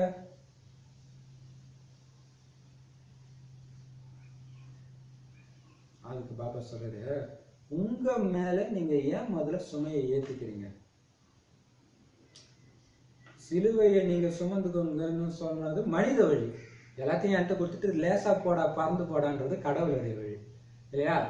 யாரெல்லாம் என் கூட வரீங்களோ அவங்களாம் என் பின்னாடி சிலுவை சுமந்துட்டு வாங்க அப்படியே கரெக்டா தான் அவர் சொல்லி இருக்கிறாரு இல்லையா? வாங்க நரகத்துக்கு போலான்ட்டு. ஆனா பாபா என்ன சொல்ற, எல்லாத்தையும் என்கிட்ட கொடுத்துட்டு ஜாலியா போடான்றாரு இல்லையா? அப்ப ஏன்பா தலையில சுமந்துக்கிற?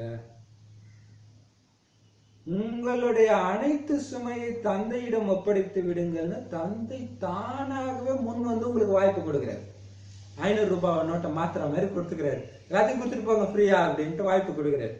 63 ஜென்மங்களாக சுமை தூக்குறதுக்கான பழக்கம் உங்களுக்கு ஏற்பட்டுருச்சு. அதனால கொடுக்க முடியல. அதை நினைச்சு அழுவதுல ஒரு சுகம். பாப்பா குஷியா இருக்கு சொல்றேன், நான் பாபா திடீர்னு குஷியாலாம் இருக்கு சொல்றேன் இல்லையா? அது புடிச்சு இருக்குது. இப்ப பாபா சொல்றாரு, தானா முன் வந்து வாய்ப்பு கொடுக்குறாரு. நீங்க கூட கேட்கல, தானா குழந்தை எல்லாத்தையும் கொடுத்துட்டு குஷி ஆயிட்டு. ஆனா 63 ஜென்மமா அந்த சுமையை தூக்கி தூக்கி பழக்கம் ஆயிடுச்சு. அதனால பழக்கத்தின் கட்டாயத்துல பாபா கிட்ட கொடுக்காமலே இருக்கிறீங்க. அதனால கடினமாக உழைக்க வேண்டியதா இருக்கு. சில நேரம் சுலபமா இருக்குது, சில நேரம் கடினமா இருக்கு. இது பாத்தீங்கன்னா மனிதர்களுக்கு வந்து கஷ்டமா இருக்கும், வித்தியாசமா இருக்கும் இல்லையா? பாபா சொல்ற எல்லாத்தையும் கொடுத்து நீ ஜாலியா இருக்கு. நமக்கு கூட ஒரு பிரதர் ஒரு நாள் கால் பண்ணி கேட்டார் தெரியுமா, நான் என்னுடைய மனைவி உங்க இதுல வந்து சேர்ந்துட்டாங்க, சேர்ந்துட்டு அந்த பையன் படிக்கிறத கூட கவனிக்க மாட்டாங்க, அப்புறம் வந்து பையனை பார்த்துக்கணும்னா அவனை நான் ஏன் பார்த்துக்கணும், பாபா பார்த்துக்காருன்றாங்க அப்படின்னு சொன்னாங்கல்ல. அப்ப ஏன்னா அவங்களுக்கு அது வித்தியாசமா இருக்கு, அவங்களுக்கு அப்ப அவங்களுக்கு அது வித்தியாசமா இருக்குது. நமக்கு குஷியா இருக்கிறது அவங்களுக்கு வித்தியாசமா இருக்குது. அவங்களுக்கு அழுதுட்டு இருந்தாதான் நார்மல், குஷியா இருந்தா மென்டல்ன்றாங்க அவங்க. அமைதியா இருந்தாலும் மென்டல்ன்றாங்க. அப்ப பாபா சொல்றாரு, அப்ப பழக்கத்தின் கட்டாயத்துல இருக்கிறீங்க, அதனால கஷ்டப்பட்டு உழைக்கிறதே உங்களுக்கு பிடிச்சது. பாபா ஜாலியா போறோம்னா கஷ்டப்பட்டு பண்ணிட்டு இருக்கிறீங்க. சில நேரம் சுலபமா இருக்குது, சில நேரம் கஷ்டமா இருக்குது. இப்ப அதுதான் இப்ப நம்ம கூட சொல்றோம் இல்லையா, கஷ்டப்பட்டு தேவி காட்சி போடுறீங்க, இது போடுறீங்க, லட்சக்கணக்கில் செலவு பண்ணுறீங்க, அதுக்கு நிறைய பேருடைய உழைப்பு தேவை, காசு ஆகுது. அழகா 12 ரூபாய் ஸ்டிக்கரை ஒட்டினீங்கன்னா 1000 பேருக்கு ஆட்டோமேட்டிக்கா வருஷம் ஃபுல்லா மெசேஜ் போகுது. ஆனா இது யாருமே பண்ணல, நாம எப்படி பண்றது? அதான் பாபா சார் பழக்கத்தின் கட்டாயத்துல இருக்கிறீங்க. ஈஸியா பாபா வந்து ஈஸியா பாபா சொல்றாரு, செலவு கம்மியா இருக்கணும், சக்தி கம்மியா இருக்கணும், நேரம் கம்மியா இருக்கணும், ஆனா பலன் அதிகமா இருக்கணும். அந்த மாதிரி சேவை பண்ணுங்க, அந்த மாதிரி எல்லாமே பண்ணுங்க, எல்லாத்தையும் பாபாட்ட வந்து நீங்க மட்டும் லேசா பண்ணிட்டே இருங்க அப்படின்னு சொல்றாரு. ஒண்ணு அப்ப என்ன ஆகுதுன்னா, பாபா சொல்லும்போது சில நேரம் சுலபமா இருக்குது, சில நேரம் கஷ்டமா இருக்குது. ஒண்ணு, எந்த ஒரு காரியமும் சுலபமா நடக்குது அல்லது கஷ்டமா இருக்குது. சில நேரம் சுலபம், சில நேரம் கடினமா ஏன் இருக்குது? பாபா சொல்றாரு, என்கிட்ட கொடுத்துட்டீங்கன்னா எப்பவுமே நீங்க ஃப்ரீயா இருப்பீங்க, எல்லாமே ஈஸியா இருக்கும்ட்டு. ஆனா இப்ப எல்லாருக்கும் அந்த பழக்கத்தின் தோஷத்தினால இவங்களே சுமையை ஏத்திக்கிறதுனால என்ன ஆயிடுது, சில நேரம் கஷ்டமாகும், சில நேரம் சுகமாகும்.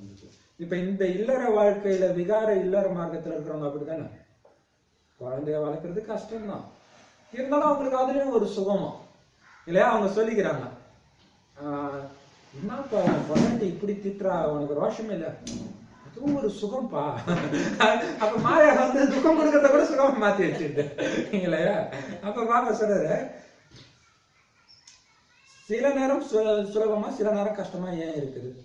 ஏதாவது காரணம் இருக்கும் தானே இல்லையா?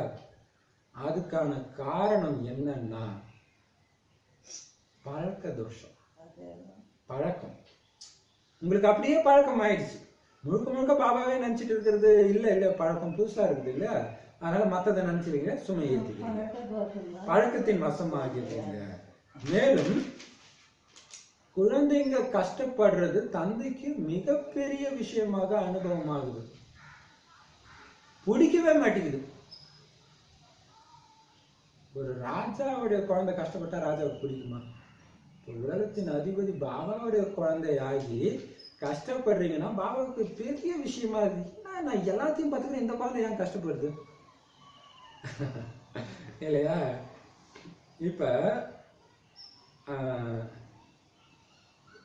இப்ப இந்த லௌகீக விஷயத்திலே பாத்தீங்கன்னா,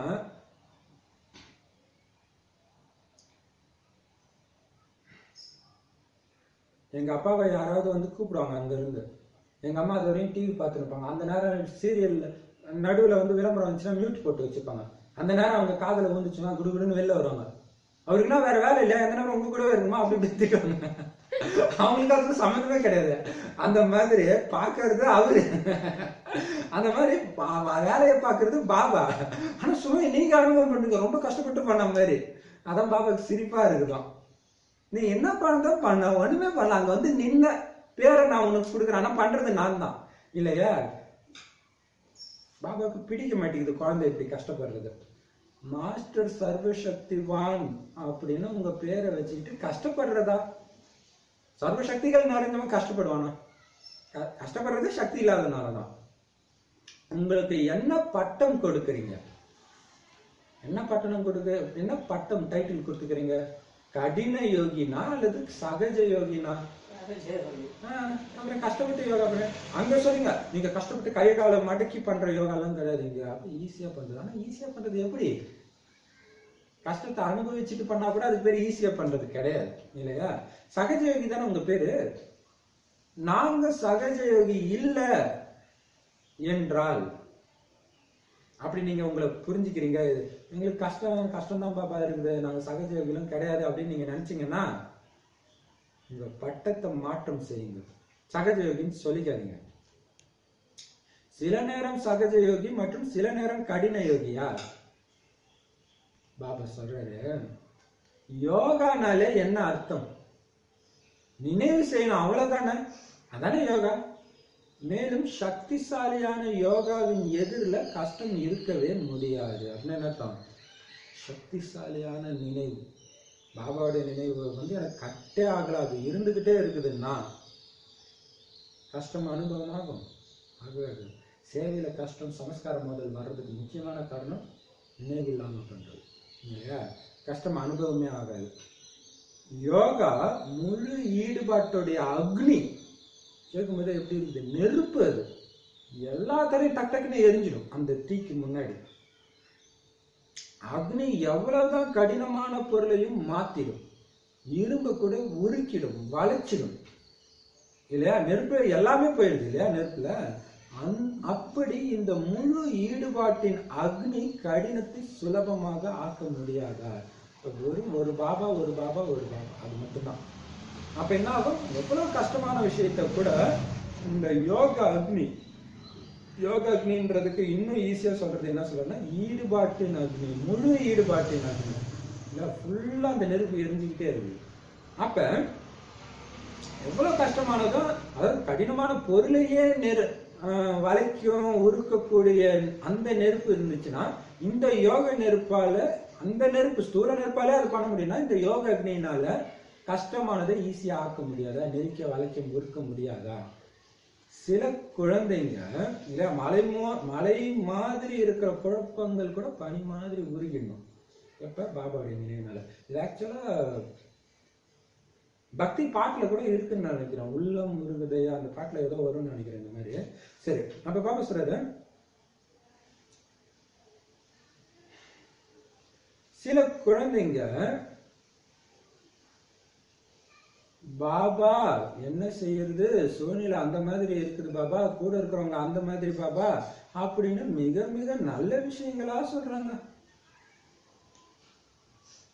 நீங்க பிராமணர்கள் எந்த ஒப்பந்தத்தை எடுத்திருக்கிறீங்க பாபா கிட்ட? எதுக்கு கான்ட்ராக்ட் எடுத்திருக்கிறோம் நம்ம பாபா கிட்ட? கான்ட்ராக்ட் ஜெனரலா எதுக்கு கொடுப்பாங்க? வீடு கட்டுறதுக்கு கான்ட்ராக்ட் கொடுக்குறாங்க. அது மாதிரி நீங்க என்ன கான்ட்ராக்ட் எடுத்திருக்கீங்க? சொர்க்கத்தை கட்டுற கான்ட்ராக்ட் எடுத்திருக்காங்க. அப்படின்னா என்ன அர்த்தம்? யாரு இந்த முழு உலகத்தையே மாற்றம் செய்யற கான்ட்ராக்ட் எடுத்திருக்கிறாரோ, உலக மாற்றம் செய்வாரோ, இந்த உலகத்தையே மாற்றம் செய்வாரோ, அவர் தன்னுடைய கடினத்தை அகற்ற முடியாதா? இப்போ நரகத்தையே சொர்க்கமாக்கிட்டப்பா, உனக்கு கஷ்டமா தெரிஞ்ச ஒரு விஷயத்தை ஈஸியாக்க முடியாதா?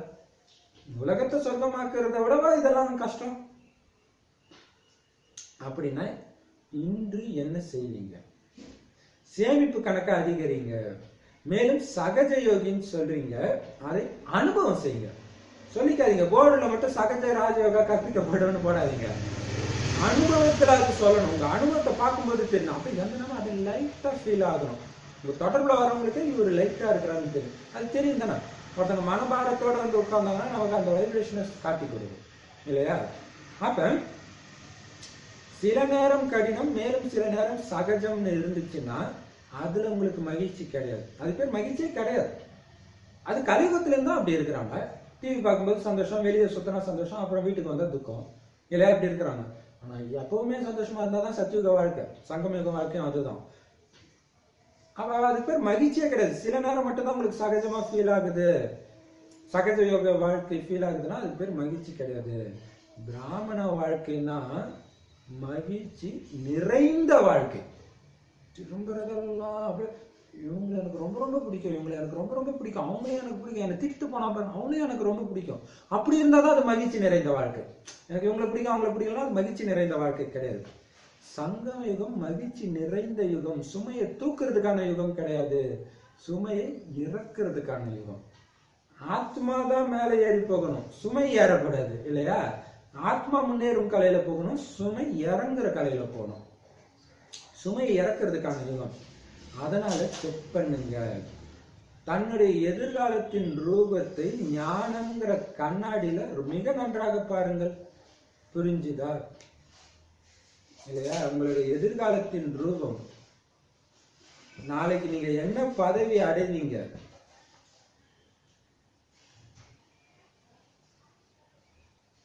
அதை இப்ப உங்களுடைய குணாதிசயத்தை வச்சு பார்க்க முடியும். அது ஒரு அர்த்தம். இன்னொரு அர்த்தம் என்னன்னா, எதிர்காலத்துல நீங்க என்னவா ஆக போறீங்களோ அதை இப்ப பார்த்துக்கிட்டே இருங்க. இந்த ஞானத்தின் மூலமா, ஞானத்தின் மூலமா நீங்க தான் தேவதைங்கிற அதை பார்க்க பார்க்க என்ன ஆகும், அந்த குணாதிசயங்கள் வெளிப்படும். நாராயணன் உலகத்துக்கே அதிபதி, எஜமானன். நான் எந்த கவலையும் இல்லாம ஜாலியா இருக்கு. இங்க இருக்கிறவங்க யாராவது அப்படி இருக்கிறாங்க. இப்ப பாத்தீங்கன்னா ஜானகிதாஜி இந்த பிரம்மகுமாரி இயக்கத்துக்கு பெரிய தலைவர், மிகப்பெரிய இயக்கம். ஆனா சின்ன சின்ன இயக்கத்துல இருக்கிறவங்க பயந்துங்க, ஒரு குரூப்பே நிம்மதியான அர்த்தம் இல்லை. அப்ப எப்படி இருக்குது? அப்ப அதை எதை வச்சு வராங்கன்னா, அவங்க இப்பவே நாராயணனாக லட்சுமியாக வாழ்ந்துட்டு இருக்கிறதுனால அவங்க அதே இப்பயும் அனுபவம். எல்லாத்துலயும் நல்லது இருக்கு, எல்லாத்துலயும் நல்லது. இன்னொரு பெரிய விஷயம் நான் கூட இப்ப சமீபமா தான் டச் ஆகுது. என்ன டச் ஆகுதுன்னா, ஜானகிதாதி பாத்தீங்கன்னா இங்க போவாங்க, அங்க போவாங்க, எங்கேனாச்சும் போயிட்டே இருப்பாங்க. இந்த இயக்கத்துடைய தலைவி லண்டனுக்கு போவாங்க, பிரான்ஸ் போவாங்க, வெளிநாடு சுத்திக்கிட்டே இருப்பாங்க. அப்ப ஒரு சிலர் தப்பா புரிஞ்சுவாங்க, இப்ப சுத்திக்கிட்டே இருந்தாங்கன்னா அவங்க எங்க எப்படி யோகா பண்ணுவாங்க, எங்க யோகா பண்ண முடியும் அப்படின்னு நினைக்கிறாங்க. ஆக்சுவலா உட்கார்ந்து பண்ற யோகாவே கிடையாது இல்லையா? உட்கார்ந்து பறந்து பண்ணிட்டு இருக்க. இன்னொன்னு, இந்த சேவையில பிஸியா இருக்கும்போது மட்டும்தான் அவங்களால யோகா நிலைச்சே இருக்க முடியும். கொஞ்சம் அப்படி சோம்பலா வீட்டுல இருந்தீங்கன்னா காலி இல்லையா? அப்ப பாப்பா சொல்றது புரிஞ்சுதா? சுமையை எப்படி இறக்குறதுன்ட்டு எதிர்காலத்தின் ரூபத்தை பார்த்துக்கிட்டே இருங்க. அதுவாவே இப்ப வாழ்ந்த நான் நாராயணன் தான். நம்பவே நம்பாதீங்க. நீங்க சரவணன் சொன்னா நாராயணன் தான் நான் இல்லையா? அந்த எதிர்கால ரூபத்தை பாருங்க. ஞானன்ற கண்ணாடி ஞானம் நல்லது. உலகத்துல நாலாபுரம் இது பாருங்க. இது நான் நிறைய பேர்த்த சொல்லுவேன் பாருங்க. கட்ட விரல்ல எனக்கு வந்து நாமம் மாதிரி இருக்குது, நாராயணன் அந்த போதை. அதே மாதிரி நீங்களும் ஏதாவது ஒரு அடையாளம் ஏதாவது இருக்கும், அதை வச்சு நீங்களும் நாராயணன் நினைங்கன்னு எல்லாரும் குஷியாக்கணும்னு நினைச்சா, யாரோ ஒருத்தங்க எங்கேயோ மெடிக்கல் ஐட்டத்துல வந்து இது மாதிரி கோடு இருந்தா கேன்சரு, அதை எனக்கு அனுப்புறாங்க. ரொம்ப ஆக்கிரியா நம்ம அவங்களுக்கு குஷிப்படுத்தப்பட்டா அவங்களுக்கு இவங்களும் நம்மள இறக்குறது வச்சுட்டு கோச்சிக்காதீங்க. சும்மா எனக்கு அனுப்பணும்னு தோணிச்சான். அப்ப அந்த ஆத்மாக்கு எப்படி இருக்குது பாருங்க. இதை பார்க்கும்போது கட்ட வரல கோடு இருக்குதா? அப்ப பாருங்க, குஷி ஆக்குறதுக்கு நினைச்சா மாயா எவ்வளவு பவர்ஃபுல்லா இருப்பாங்க. இப்ப பாப்பா சொல்றாரு, உலகத்துல நாலாபுறங்களிலும் உள்ள அனைத்து பொக்கிஷங்களின் அதிபதி குழந்தைகளுக்கு பாபா வந்து வாணி முடிக்கிறதுக்கு நமஸ்காரம் சொல்லும்போது ஞாயிற்றுக்கிழமை மட்டும் நடந்திருந்தா அப்படியே சாரமா எடுத்து சொல்லுவார். ஸோ அப்படியே ரிவிஷன் மாதிரி இருக்கும். கேளுங்களா? உலகத்துல நாலாபுறங்களிலும் உள்ள அனைத்து பொக்கிஷங்களின் அதிபதி குழந்தைகளுக்கு எப்பொழுதும் கடினத்தை ஒரு நொடியில் சுலபமாக மாற்றம் செய்யக்கூடிய நிரந்தர சகஜயோகி குழந்தைகளுக்கு நமஸ்காரம். எப்பொழுதும் எண்ணம், சொல், செயல் மற்றும் நேரத்தை உயர்ந்ததாக ஆக்கக்கூடிய, எப்பொழுதும் சேமிப்பு கணக்கை அதிகரிக்கக்கூடிய குழந்தைகளுக்கு நமஸ்காரம். எப்பொழுதும் மனதின் எஜமானனாகி மனம், புத்தி, சமஸ்காரத்தை தன்னுடைய ஆணைப்படி நடத்தக்கூடிய அந்த மாதிரி சுய ராஜ்ய அதிகாரி குழந்தைகளுக்கு, அந்த குழந்தைங்க பாரதத்துல இருந்தாலும் சரி, வெளிநாட்டுல இருந்தாலும் சரி, ஆனா பாபாவுடைய இதயத்துல பாத்தீங்கன்னா அவங்க தூரமா இல்லை, இதயத்திலே இருக்கிறாங்க. அந்த மாதிரி நாலாபுறங்களிலும் உள்ள குழந்தைகளுக்கு பாபாவின் அன்பு நினைவுகள் மற்றும் நமஸ்காரம். நாம பாபாவுக்கு அன்பு நினைவுகள் மற்றும் நமஸ்காரம். வரதானம், சூக்ஷ்ம எண்ணங்களின் பந்தனத்தில் இருந்தும் விடுபட்டு உயர்ந்த நிலையை அனுபவம் செய்யக்கூடிய பந்தனமற்றவராகுங்கள். சூப்பர் இல்லையா? இதுக்கு என்ன அர்த்தம் அப்படின்னா சொல்லுங்க பாப்போம். உங்களுக்கு புரிஞ்சிருச்சு? சூக்ஷ்ம எண்ணங்களின் பந்தனங்களில் இருந்தும் விடுபட்டு உயர்ந்த நிலையை அனுபவம் செய்யக்கூடிய பந்தனமற்றவராகுங்கள். சூட்சும எண்ணங்களின் பந்தனங்கள் இருந்தும் விடுபட்டு உயர்ந்த நிலையை அனுபவம் செய்யும். சூக்ஷ்மமாக ஒருத்தரை பார்த்தா அவர் இந்த மாதிரி குணத்தை உடையவர், அவங்க பழகினதை வச்சு அந்த எண்ணங்கள் கூட அவர் தேவதைன்னு உங்களை பார்க்க விடாது இல்லையா? அப்ப அது ஒரு பந்தனம் தானே. அவரை நீங்க தேவதை நல்லவங்கன்னு பார்த்தாதான் உங்களாலே குஷி அனுபவம் பண்ண முடியும். ஸோ அந்த பந்தனத்துல இருந்து விடுபட்ட இருந்தாதான் உயர்ந்த நிலையை உங்களால் அனுபவம் பண்ண முடியும் இல்லையா? அப்படி அனுபவம் செய்யக்கூடிய பந்தனமற்றவராக அது லேசா, அதான் பரிசா. பந்தனமற்றவர் தான் அர்த்தம் பரிஸ்தானாலே. வெறும் ஒலி உடல் மட்டும் கிடையாது, பந்தனமற்று இருந்தால் தான் ஒலி உடலை பார்க்க முடியும். அதுக்கு விளக்கம், எந்த குழந்தைங்க எந்த அளவுக்கு பந்தனமற்றவர்களா இருக்கிறாங்களோ அந்த அளவு உயர்ந்த நிலையில அவங்களால நிலைச்சிருக்க முடியும். என்னுடைய புத்தி எந்த தேகதாரி மேலையும் மாட்டாம இருக்குதா, அவங்க நினைவு வராம இருக்குதா, வந்துச்சுனாலே என்ன அர்த்தம்? சூக்ஷ்ம பந்தனம் இருக்குதுன்னு அர்த்தம். இந்த பிரதர் நல்ல கிளாஸ் எடுக்கிறார், இந்த சிஸ்டர் நல்ல கிளாஸ் எடுக்கிறார், அது கூட பந்தனம். ஏன்னா எடுக்க வச்சது யாரு? பாபா. ஸோ அவர்கிட்ட மட்டும்தான் உங்க புத்தி இணையும். அப்பதான் பந்தனமற்றவராக இருக்கும். அப்புறம் கொஞ்ச நாள்ல கழிச்சு என்ன ஆகிடும்? பாபா போயிடுவாரு. உங்க பிரதர் சிஸ்டர் தான் நம்ம ஞாபகத்தில் அவங்க ஏதோ ஒரு காரணத்தினால பாபா விட்டா நம்மளும் போயிடும். அதுதான் பாபா சொல்றாரு, எந்த அளவுக்கு குழந்தைங்க பந்தனமற்றவராக இருக்கிறாங்களோ அந்த அளவுக்கு உயர்ந்த நிலையில பறந்துட்டே இருக்க முடியும், நிலைச்சு இருக்க முடியும். அப்படி எனவே எண்ணம் சொல் செயல்ல கூட ஏதாவது சூக்ஷ்ம கயிறு கட்டப்பட்டு இல்லதான்னு செக் பண்ணுங்க முதல்ல. தெரியல, பழக்க தோஷத்துல அந்த மாதிரி தான் வார்த்தை வந்துடுச்சு, அது கூட இருக்கக்கூடாது. இப்படிதான் பேசணும், இப்படிதான் பேசணும், இப்படிதான் நினைக்கணும்னா இப்படிதான் நினைக்கணும், செயலும் அப்படிதான். இல்ல என்னுடைய பழக்கம் இப்படிதான் அப்படின்னா அந்த பந்தனத்துல மாட்டிட்டு இருக்கிறீங்கன்னு அர்த்தம். அதை செக் பண்ணுங்க. ஒரு தந்தையை தவிர வேற நினைவே உங்களுக்கு வர வேண்டாம். ஒரு பாபா தவிர வேற எந்த நினைவும் உங்களுக்கு வரக்கூடாது. சூப்பர் பாயிண்ட், இன்னும் ஆழமா பாருங்க. உங்க உடம்பு உங்களுக்கு நினைவுல வருதுன்னா கூட நான் சரவணன் அல்லது நான் ஆனன்ற அந்த ஞாபகம் வந்தா கூட படிச்சிட்டீங்களா? இல்ல, ஞாயிற்றுக்கிழமை வாணி. இப்ப பாபா சொல்றாரு, ஒருத்தருடைய அதாவது உங்க உடம்புடைய ஞாபகம் உங்களுக்கு வந்தா கூட உடலையும் சேர்த்து உங்க உடம்புடைய உறவுகள், பொருட்கள், உலகம் எல்லாம் ஒண்ணு பின்னாடி ஒன்னா வந்துடும். ஒரு பாபாவை தவிர எனக்கு யாருமே இல்லை. பாபாவை தான் பாக்குறோம், பாபா தான் மாத்தாச்சு குத்துறான், பாபா தான் மாத்தாச்சு குத்துறான், பாபா தான் இந்த ஞானத்தை குத்துறான், பாபா தான் இந்த பிராமண பரிவர்த்தனை, எங்க பார்த்தாலும் பாபா தான் தெரியும் இல்லையா? அப்ப நான் பந்தனமற்றவன்ற இந்த வரதானத்தை நினைவில் வச்சு முழு உலகத்தையும் மாயாவின் வலையிலிருந்து விடுவிக்கிற சேவை செய்யுங்க. பந்தனமற்றவராக இருந்தால் மட்டும்தான் இந்த சேவை செய்ய முடியும். ஏன்னா அவங்களால இந்த சேவை செய்ய முடியும் இல்லையா? அப்பா அம்மா இருக்கிறாங்க, கணவன் மனைவி இருக்கிறாங்க, குழந்தை இருக்கிறாங்க, நமக்கு பிரியமானவங்க இருக்கிறாங்கன்னா, டெய்லி தான் சேவைக்கு போகிற கொஞ்ச நேரம் என் கூட பேசிட்டு போடா, இப்போ பார்க்கணும், வாடா அம்மாயா வா வந்துட்டியா அப்படி பார்க்கணும். சரி அம்மா தான் ஆசைப்படுறாங்களேன்னா அங்கே முடிஞ்சு போச்சு. அங்கே கோடானு கோடி பேர் லைனில் நின்றுட்டு இருப்பாங்க அவங்ககிட்ட வாங்குறதுக்கு. பாபா கஷ்டப்பட்டு வர வைப்பார், கடைசியில் நீங்கள் போக மாட்டீங்க, எழுந்துருங்க இல்லையா? அதுதான் அப்போ நான் பந்தனமற்ற, நான் எதுல என்னை கட்டுப்படுத்த முடியாது. எனக்கு சேவை கொஞ்சம் ஒரு நிமிஷம் அப்படி டிலே ஆச்சு அப்படின்னா கூட என்ன அர்த்தம்? பந்தனத்தில் நீங்கள் மாட்டிக்கிட்டீங்கன்னு. இப்போ நான் பந்தனமற்றன்ற இந்த வரதானத்தை நினைவுல வச்சிங்கன்னா மட்டும்தான் இந்த உலகத்தையே மாய வலையில இருந்து விடுவிக்கிற சேவை எங்களால பண்ண முடியும்.